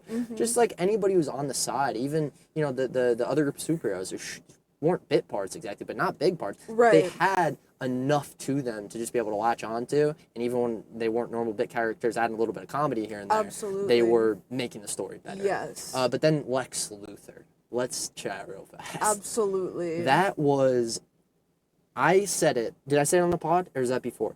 I'm right now, I think that Nicholas Hoult should be nominated for Best Supporting Actor at the Oscars for the role Lex Luthor. Because he's not, okay, his motivations are a little bit unclear, right? He is kind of just like an evil dude. Because it's just like he hates Superman, and that's what's about him. He has like a few reasons because, oh yeah, Superman, everybody loves him, and he's an alien, and this guy's been building everything from the beginning, and everybody kind of doesn't like him. But I do wish they would have had an angle on Superman that made me understand Lex Luthor more, because those are my favorite villains. Is I like villains that I can understand. We are the opposite. That's what I just said earlier in the thing. I like villains that are just psychotic and have no reason for it. So I'm gonna pull out another best film ever thing here. You like villains that are just villains because they're from the evil league of evil and they drink evil chocolate milk with their evil cereal in the morning. Exactly. Wow. That is what I love. I said that earlier. I went on a whole thing about that. Yeah, no, but I thought that was an aspect of the character. You were Oh, you no, like that's to see what I him like, let loose. the entirety of the character. That's why I love that specific scene so much. I don't want a villain. I don't want to know a bunch of backstory and justify why they're doing these actions and why it's that way. I just want them to be an evil fucking character and there to be nothing else to them. Why? I don't know. I just hate when everyone has to have a redemption arc. Like, I think They don't have to have a redemption arc. That's really where it comes from, though, is where it comes from in my feelings, as I'm saying, not where it comes from in, like, life. I was confused. So where it comes from in my feelings is I just hate when we have these, like, great evil characters, and then you give them a backstory, and you're like, oh, they're not so evil. Oh, I kind of feel bad for. Oh, that makes sense why they're doing. No, it shouldn't make sense. It never makes sense, like, when you're killing people. Like, there's never a logical reason to kill an innocent person. So why would we try to make that, like, oh, but there's this side to because him. people are complex. Because people are not just one face of anything. And that's the problem with the majority of those villains that are just evil League of Evil villains, is they are not complex in any capacity. They just are evil to be evil. And for me, I'm trying to latch onto a character. Hate, love, laugh at, whatever it is. I want to sink my teeth in. There are layers to Lex Luthor that are not there. His onion doesn't have a shit ton of layers. Yeah. What an analogy. Yeah, but, like, how can you truly hate a character if you are able to see this human side of them and why they're doing all of these things? Because you're aligned with the main character. Then they're not, like, the huge, like, villain. But I think if you can hate a villain against another person, but understand that villain, it makes the villain better because it makes sense why the villain's doing what he's doing. It's not that you agree with what he's doing, but it at least makes sense. Like because my favorite villain, I say, of all time, because I don't do enough thinking, is Killmonger from Black Panther. Because his whole motivation is about bringing the technology from Wakanda to all the black people in need. And just, I think minorities, but its focus is black people in need of those things. Where were they during slavery? Where were they? And it was that, the base level of that, setting that up, is like, oh my God, I understand this guy. So when he's walking into Wakanda, I like him. Whoa, am I about to cheer? But then he does a bunch of fucked up shit in Wakanda, and it's like, okay, never mind, can't cheer for this guy. Yeah. But then when he's facing down with Black Panther, I'm cheering for Black Panther all the way until he's looking off at the sunset at the very end, Killmonger. And I go right back to, wait, we know why he's here from the very beginning. And it's just this layer of depth that, for me, is always going to be better. I don't, like, my favorite villain that I always say is Freddy Krueger. Have you seen Nightmare on Elm Street? Yeah. And that's my favorite thing. He does similar to Lex. Like, he has, like, this small kind of reason. Like, he was, like, a child. Well, no, he was originally a child murderer, so it doesn't really work out. But, like, he was, like, burned by, like, a bunch of people. Like, set on fire, whatever, to, like, be killed by, like, all the parents in the town to protect the children. But, like, there is no real reason for him to be running around just killing everyone. And he does it in such a great way, where he's just running around and he's laughing and he's having an amazing time. Like a villain? And you're like, this is a true psychopath. That's really what I like in a villain, is a true psychopath that it's just like, there is no justifiable reason for any of this. Let's call out one more. Nightcrawler, right? Lou Bloom. Pure psychopath. Yeah. But you understand what he's doing because of how they set up his character. He's psychopathic in the way that he's addicted to the thrill of getting to see what others don't. He's addicted to the chase, to the money, to this. And so he can be the most psychotic guy ever, and you can't believe the way he's talking to Nina in that studio. But you can still go back and understand why he's doing what he's doing. I think that's good for a main character in a show. But when we're having, like, a typical setup where we have the villain, we have our protagonist, like, all of that, I just want the villain to be evil. Like, there should be enough with the other characters that I want to dive into that I can have a truly just psychotic character that has no reason for what they're doing. Yeah. Which is why I loved that moment with Lex just shooting him and being like, oh, that wasn't supposed to happen so fast. So then would you have rather seen Lex freak out when he was revealed to everyone? Because that's the layers to Lex, like, one-dimensional Lex. But that's, again, there can still be layers within that, like, psychoticness. Yeah, Like, Freddy yeah. Krueger still has the layers of what happened to him before. Obviously, he was still a But don't you child want to murderer, know but, like... why Nicholas Hoult, why Lex Luthor doesn't react mad again? Because he's reacted mad before. We have no reason. Because it's such a cool moment. I was talking about it. But we don't know what's going on behind those eyes, truly. We're guessing. Yeah. We're playing the guessing game. I guess you like that guessing game, then. Yeah, I do. And there Wow. are layers of, like, greed and obviously, like, fear, and all of that are rolled up into his character. Yeah. But it's still just a truly evil character. There's no, like, valid reason for him to be doing this. Which I do. That's my favorite type of villain. Yeah, that's where... I might have said it in a wrong way. No, because no, no, I do want layers to a villain. Yeah, I think it's just... I get what you're saying. I totally get what you're saying. We've gone into it far enough. Okay. I think for everybody to totally get what you're saying. Wonderful. If they don't by now, it's on them. Yeah, I think that's good. We hit our 3 main characters, really, and a little bit of the side characters. Jimmy Olsen was the man, too. Yes. All right, want to get your best character, worst character? Yes. Do you want to go first? You can go first. Me? Okay, we're going worst first? You pick. Okay, I'm going to go with worst character first. I'm going to go with... Metamorphosis. That's an easy one. I think it's a freebie. He just didn't have a big story to him. He was obviously a setup guy for the future, which I already don't like, and they didn't do a lot of in this, which I appreciate. Yeah. But, like, I just didn't feel for... I felt for his baby once we got the close-up shots. Yeah. But, like, I wasn't really like, oh, no, please, get the baby. I was like, no, get Superman out of here. Oh, you know? we're on different sides of that. Really? Well, I'm always worried about the baby and the pets. The maternal instinct, maybe. A character that we've never met being like, God, no, my kid's over there. It's still, like, scary, but it's just not, you know, maybe if we would have met him a little bit more, it would have been more powerful. It hits for me. Those maternal instincts, like you said. Yeah, has to be. I'm going to say my least favorite. I'm going to go with, is her name Hawk Girl? What? Is that the name of the flying one? Did you say Hot Girl? Hawk Girl? Okay, yeah. Hawk Girl. Sorry, I thought you said Hot Girl, and I was like, what? Hawk Girl. That's her name, right? Yeah, Hawk okay, Girl. I wasn't sure, because it's just... I'm going to go with her purely because... Yeah. Fuck yeah. First of all, she didn't have a lot, like, whatever. Like, she had that one cool scene where she dropped, like, the president of that one country, which was cool. But mainly because there were, like, 2 scenes when she was fighting that she did this fucking awful, like, hawk screech, and it hurt my fucking ears. It was terrible. And I was like, stop doing that. What the fuck? And then that brutality is just out of nowhere, too. Yeah. Where it's like, I guess because they wanted to kill that monster rather than save it. I thought that was just like, let's save the city before save the monster, not like, oh, we don't care about humanity. Yeah, I don't know. Yeah, that's a good one. Best character? I'm going to go a quick honorable mention to Guy, the Green Lantern. Being a side character and doing as much as he did, like, literally, they built up for Superman to show up to a place. Instead, it was Guy, and I still felt satisfied. That's pretty crazy. Yes. They did something there. I think the comedy with him was amazing. He somehow, again, walked this line between serious and comedy, which was flawless. An amazing performance there, too. But I'm going to go with Lex Luthor. For me, that's the one thing with this character. I want to be able to understand his motivation a little more. Maybe just go further into why he hates Superman. Just a few more lines.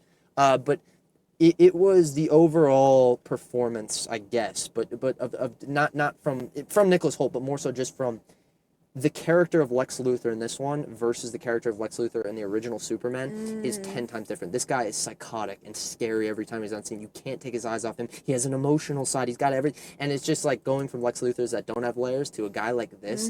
And just the amount of just badass moments for a villain who doesn't even fight. How do you do that? It's amazing. Truly. Yeah. That's mine. It's annoying you took that I after know, I made my whole case for Lex being a good character. I have to take Lex.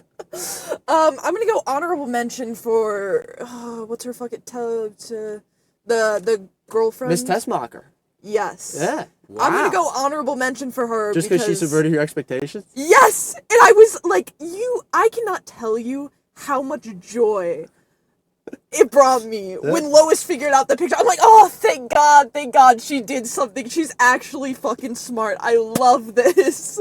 That's so cool. Because there was like another misdirection too with the selfies. You were like, fuck, they screwed her over. Yeah. And then they go back to it. Yes. Wow. And it's mainly, like, she wouldn't be she wouldn't be an honorable mention for me if it wasn't for those expectations, because I'm like, here we fucking go again. Like, we're gonna have this stupid character, and it's gonna piss me off, like, oh, written by a man, like, all this bullshit, and I'm like, yes! Yeah. Thank God! But I'm gonna go for my official favorite character, I'm gonna go with Lois Lane. Yes. For sure. Thank She was you. she was so good. Like, all of her conversations with Superman especially just gave her so much depth, and we could really see, like, her personality with so few conversations with her. Yep. I don't know, I think she was really well done, and the acting obviously was amazing. She killed it. Yeah. I'll say real fast. I think that this Superman was worse than Christopher Reeve's Superman.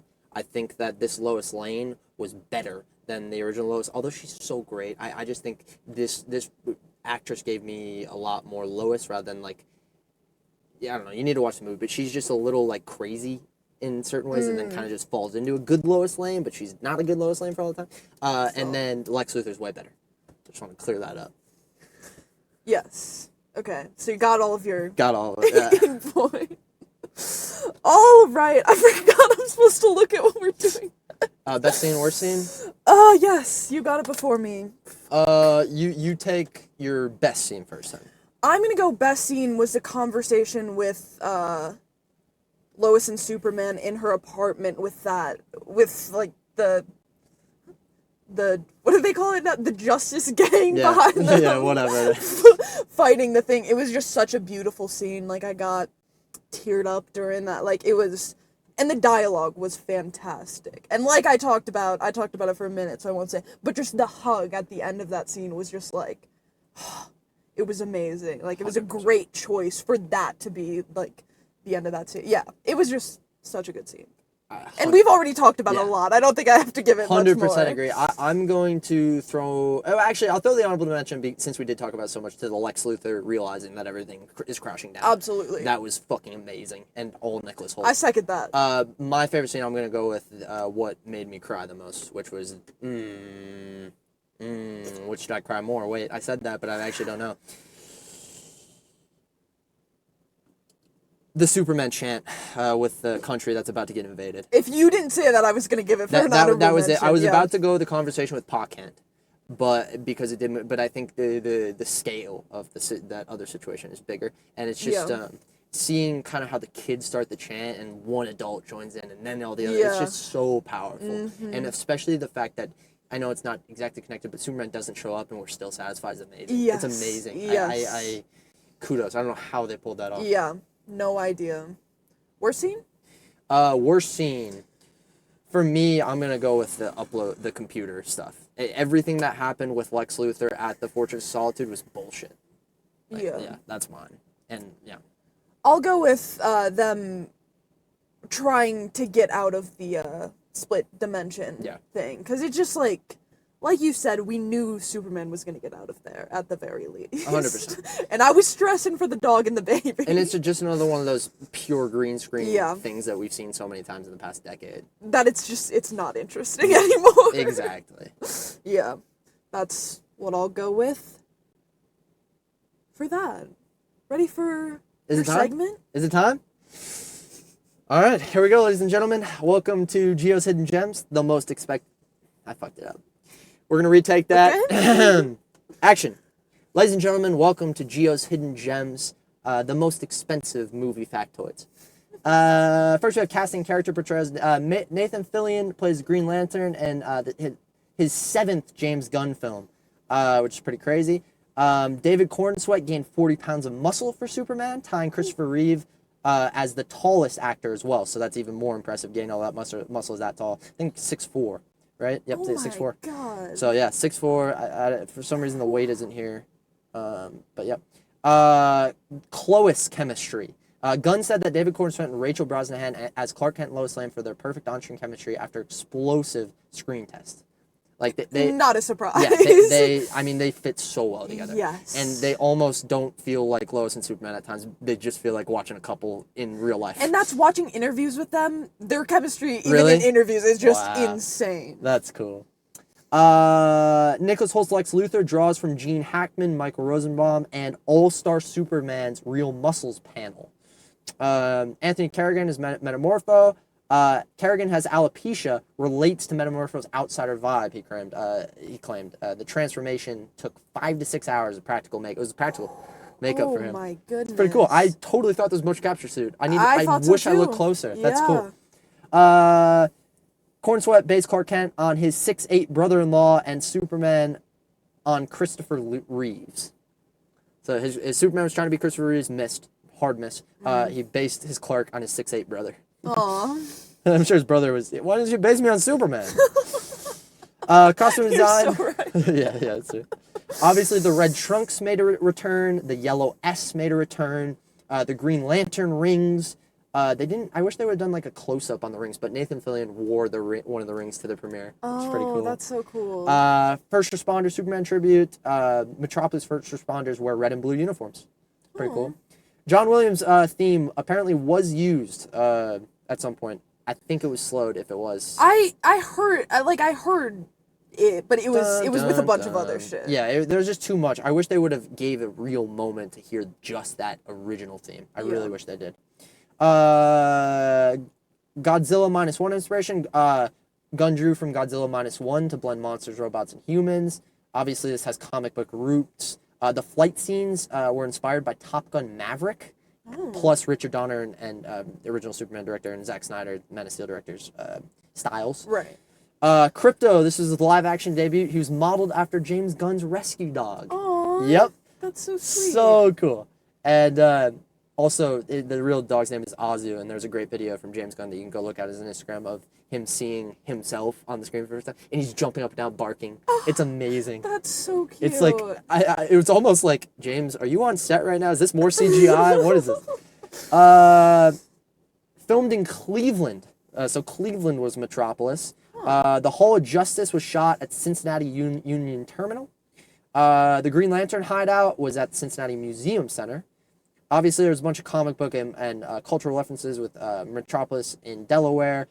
There's an Otis Berg Easter egg where there's a place called Otisburg, apparently, I think, and it nods to Otis, who's one of Lex's lackeys. Right. There's a line taken from Superman the movie, "Don't Call Me Chief." The Justice Gang references the Justice League International comics. That was a comic one, too. There's a bunch of DC Easter eggs with Big Belly Burger, Jitter's Coffee from CW and DC shows. Nothing I know. Cameos and crossover. Michael Rosenbaum cameo. Smallville's Lex Luthor. So from Smallville, he played Lex. He plays a Raptor soldier for Lex. There's also Gunn's Past Stars cameo. Obviously, Michael Rooker, like we mentioned, Palm coming off, and they were... what were they? I don't remember, actually. But Bradley Cooper, Sean Gunn in it. The John Cena cameo, which we didn't get into. The Peacemaker was in this one for a shot on the news. And Fillion had a Captain Hammer nod, apparently, where the hammer is references from his Dr. Horrible role. Then one more category is marketing and reception. The trailer got 250 million views in 24 hours, second only to a Marvel movie. Guess. Endgame? Nope, bigger. After Endgame. This would be the only thing that could get that type of... After Endgame? Yep, the only one. I think you're just blank. It's Spider-Man. Spider-Man. No, I had it. You should. I was about to say it. That was our... I gave the telepathy to you, and I shouldn't have talked, yeah. There was also, obviously, the first Superman photo, which I have here, but you can't see, so I don't know why the hell I put that in. Just for me. Just for fun. But yeah, that is it for Gio's Hidden Gems. Leave the minds. Love. All right. We're moving on to negative quality and positive quality. Yeah. Negative quality for me is overall just script mistakes. I think there are consistency issues and just overall logic abandonment in just moments where they want things to work, and although they don't work with complete logic and science back, they just put it there. Yeah. And I think with just a little more thought into that, it could have been a lot better. Absolutely. What about you for negative? I think... Fuck, I'll go with...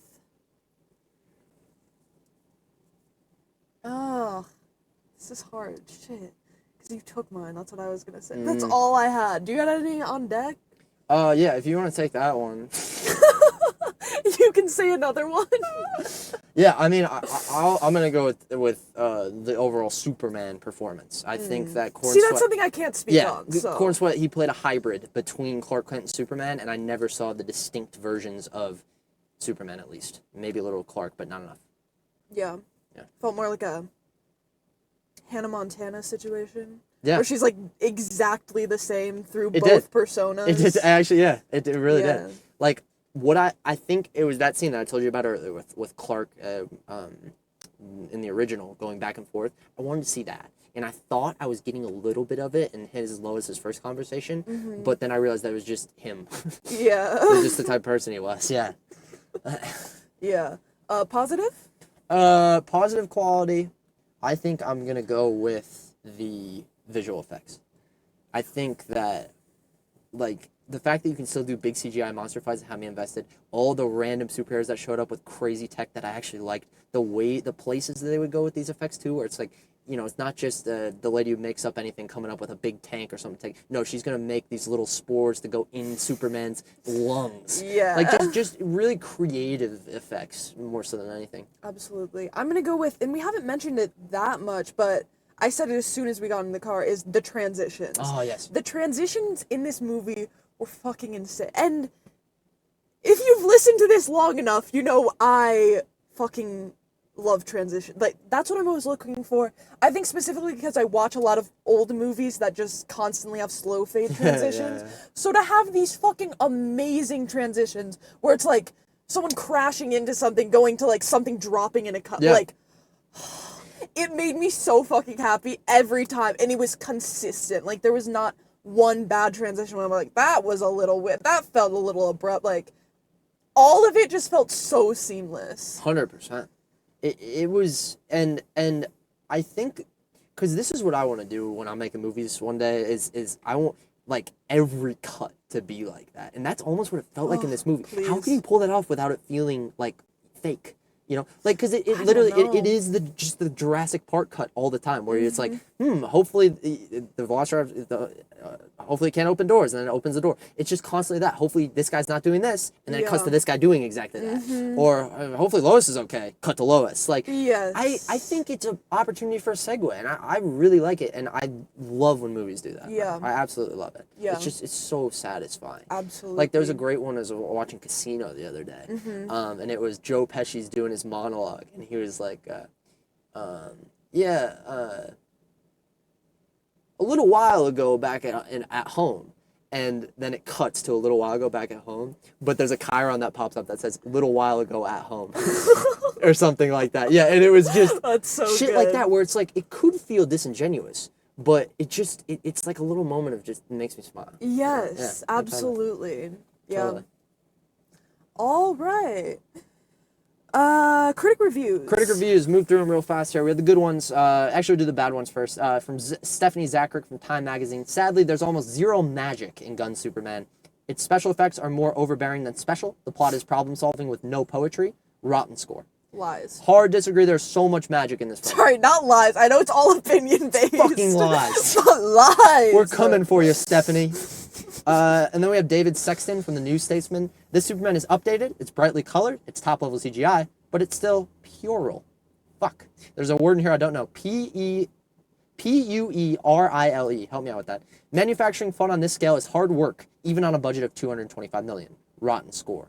So whatever that means is the you know... childish, silly, and trivial. Yeah, hard disagree. I think that there were moments of childishness and campiness, truly, which Superman comes from.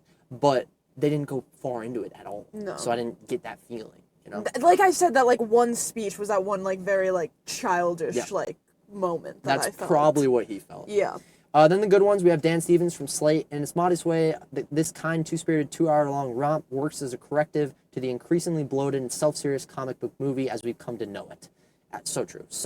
I need to think about this a lot more to figure it out, but there's something so different about this than so many of the comic book movies that I've watched over the past decade that I need to figure out why. This guy probably knows in his full review, so check it out.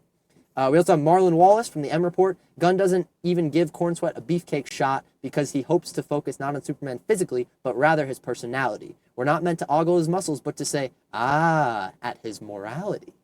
Gunn's instincts are to having fun first. It's kind of a disconnected line at the end.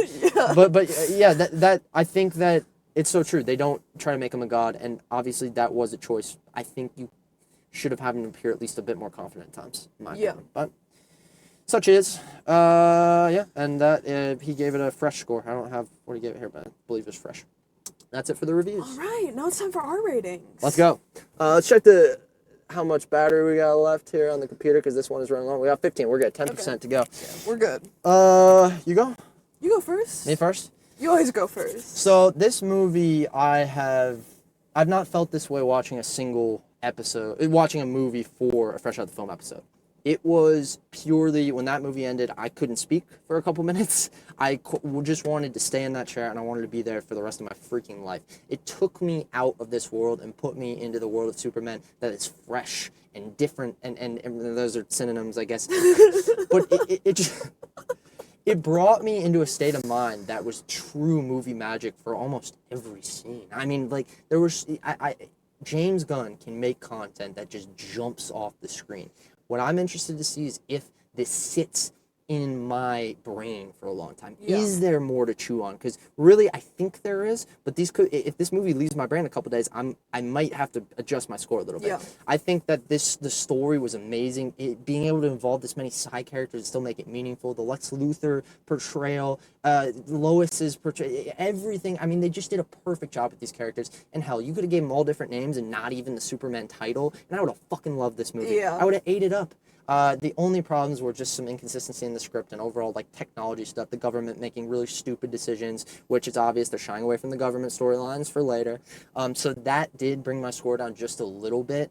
And then with this conversation, finding a few more things. But I'm going to sit Superman at a 4.6 out of 5. I'm going way high. Damn. Dude, I am feeling it. I mean, I was 4.5 was pretty much what I had the whole time. Once going through this conversation and somehow figuring out all the bad stuff I did, still feeling like I love it this much, I have to bring it up. I can't go down.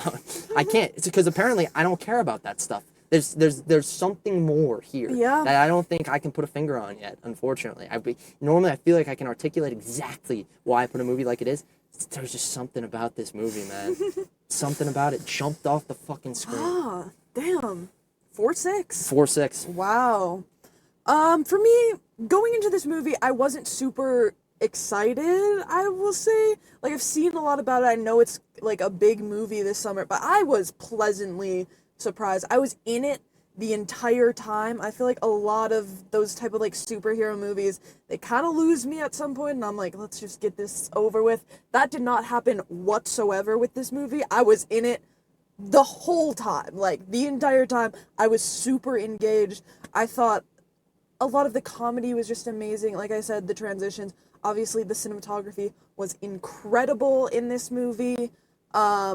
Some writing issues, as we have mentioned, few inconsistencies that weren't great, but overall, I like this movie way more than I thought I was going to.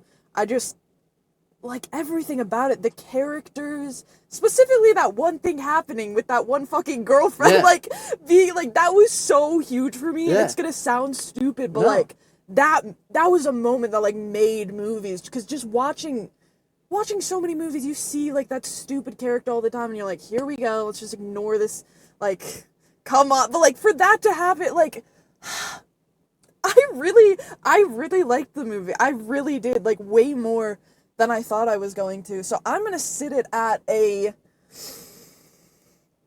gonna go a 4.4. Whoa. A little bit under yours. Okay, why did you not go 4.5 or above?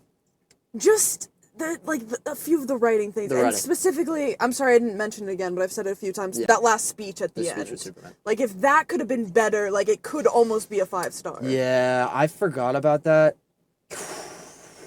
I mean, I put the ratings in. I'm gonna change my rating. Down 1 to the 4.5. I forgot. As I was doing that, I forgot about the Superman quote though. That was killer. That was genuinely killer. Yeah. It didn't pop into my mind. That's how much this movie's distracted me with good. Well, then maybe you should keep your rating. Well, no.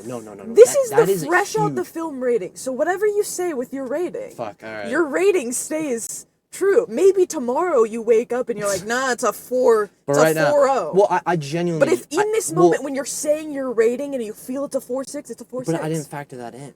But you completely forgot about it because how much you loved the rest of the movie. Fair enough. I'm fighting for your rating. Fair enough. Let's keep it up there, baby. Hell yeah. I would obviously recommend to see this. Do it. 100% See it in theaters. See it in theaters. IMAX because we didn't tell us about it. No. IMAX is a fucking scam. Don't see anything in IMAX. Bro, that's gonna be our first merch. Is just fuck IMAX. Yes.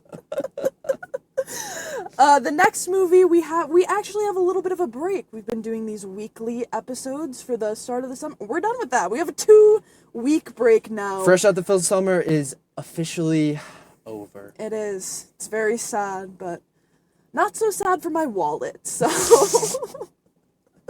that's alright. Yeah, see this movie for sure. Our next movie is... Whoa. Oh, I'm sorry. I need to hype it up. Hold on.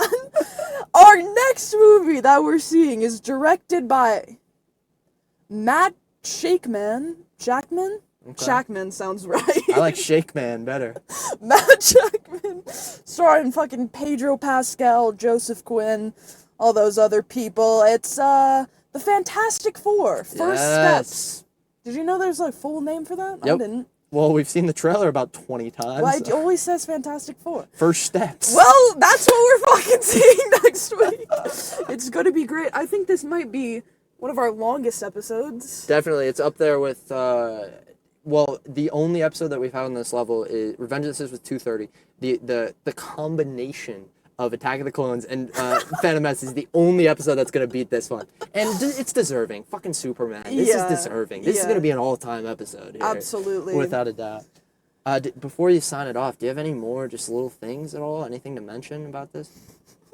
I think I got it all out. I could keep talking about this for years, man. I think we're missing something. There's something more that makes us look over the bad stuff that we normally don't. And maybe it is just the superhero stereotype where it's just like, it doesn't matter. Yeah. But there's something that James Gunn does, man. I wish I could figure it out. Next week, fresh out the film. Yeah, if we figure it out, we'll let you know next week. Give a little update. Yeah. Anything else you want to say? I mean, I just want to say that I fucking love the movies. And if you haven't been to see a movie in a while, this would be a great one to get you back, man. Because the feeling of watching a theater, and I wish it was a full theater, but even just being in that setting with you, being able to look over with the reactions, and just when the credits roll, I broke out into applause. Nobody else did, but I did. And it's just, please go see movies, man, because they move me unlike anything else, especially in the theater. And this is why we do this, you know? Yeah. There's a reason we sound like this on the mics. You catch us after a movie normally, bro, we're just fucking around. We can't talk like this. This is fresh out the theater, man. Fresh out the film, truly. Change the name there for a second. It's even when we're fresh out of film normally. Not we're fresh out the theater. Yeah, this is truly. We're in your local movie theater parking lot. We are. We are. All right, that was a great going out for that. What a speech right there. Thanks. I loved it. So with that, I'm Mara. And I'm Gio. Join us next week after opening weekend, because waiting to talk about movies is clearly not our thing.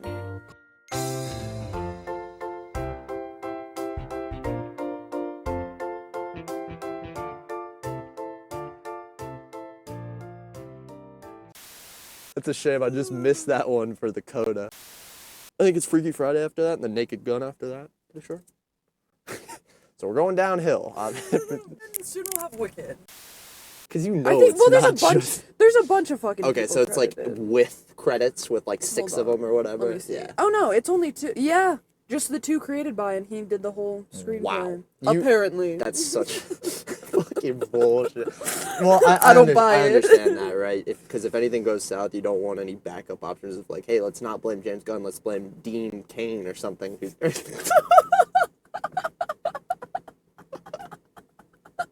Don't blame Dean Cain. You haven't heard? Dean Cain was helping out with the Superman script. Dude, I think Salt and Pepper Diner needs to be a movie scene. Like when I make movies, that's gonna be a scene, right?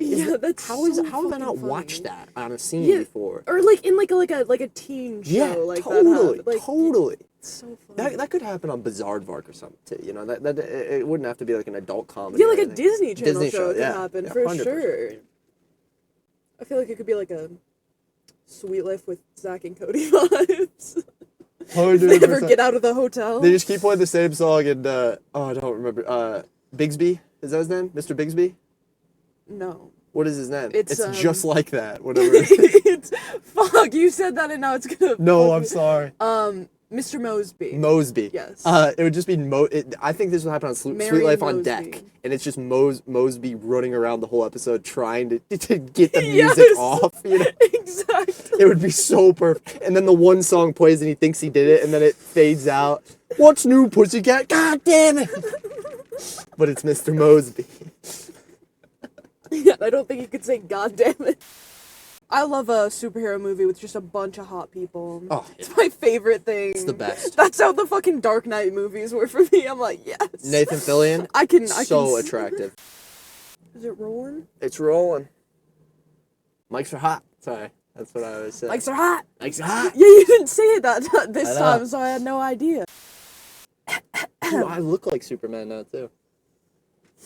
Sure. Yeah, I do. Okay. All 129 pounds of me. Okay. Ready? Ready. Jump in? Let's do it, bro. Got the story and everything? Yes, ma'am. Okay. Metropolis.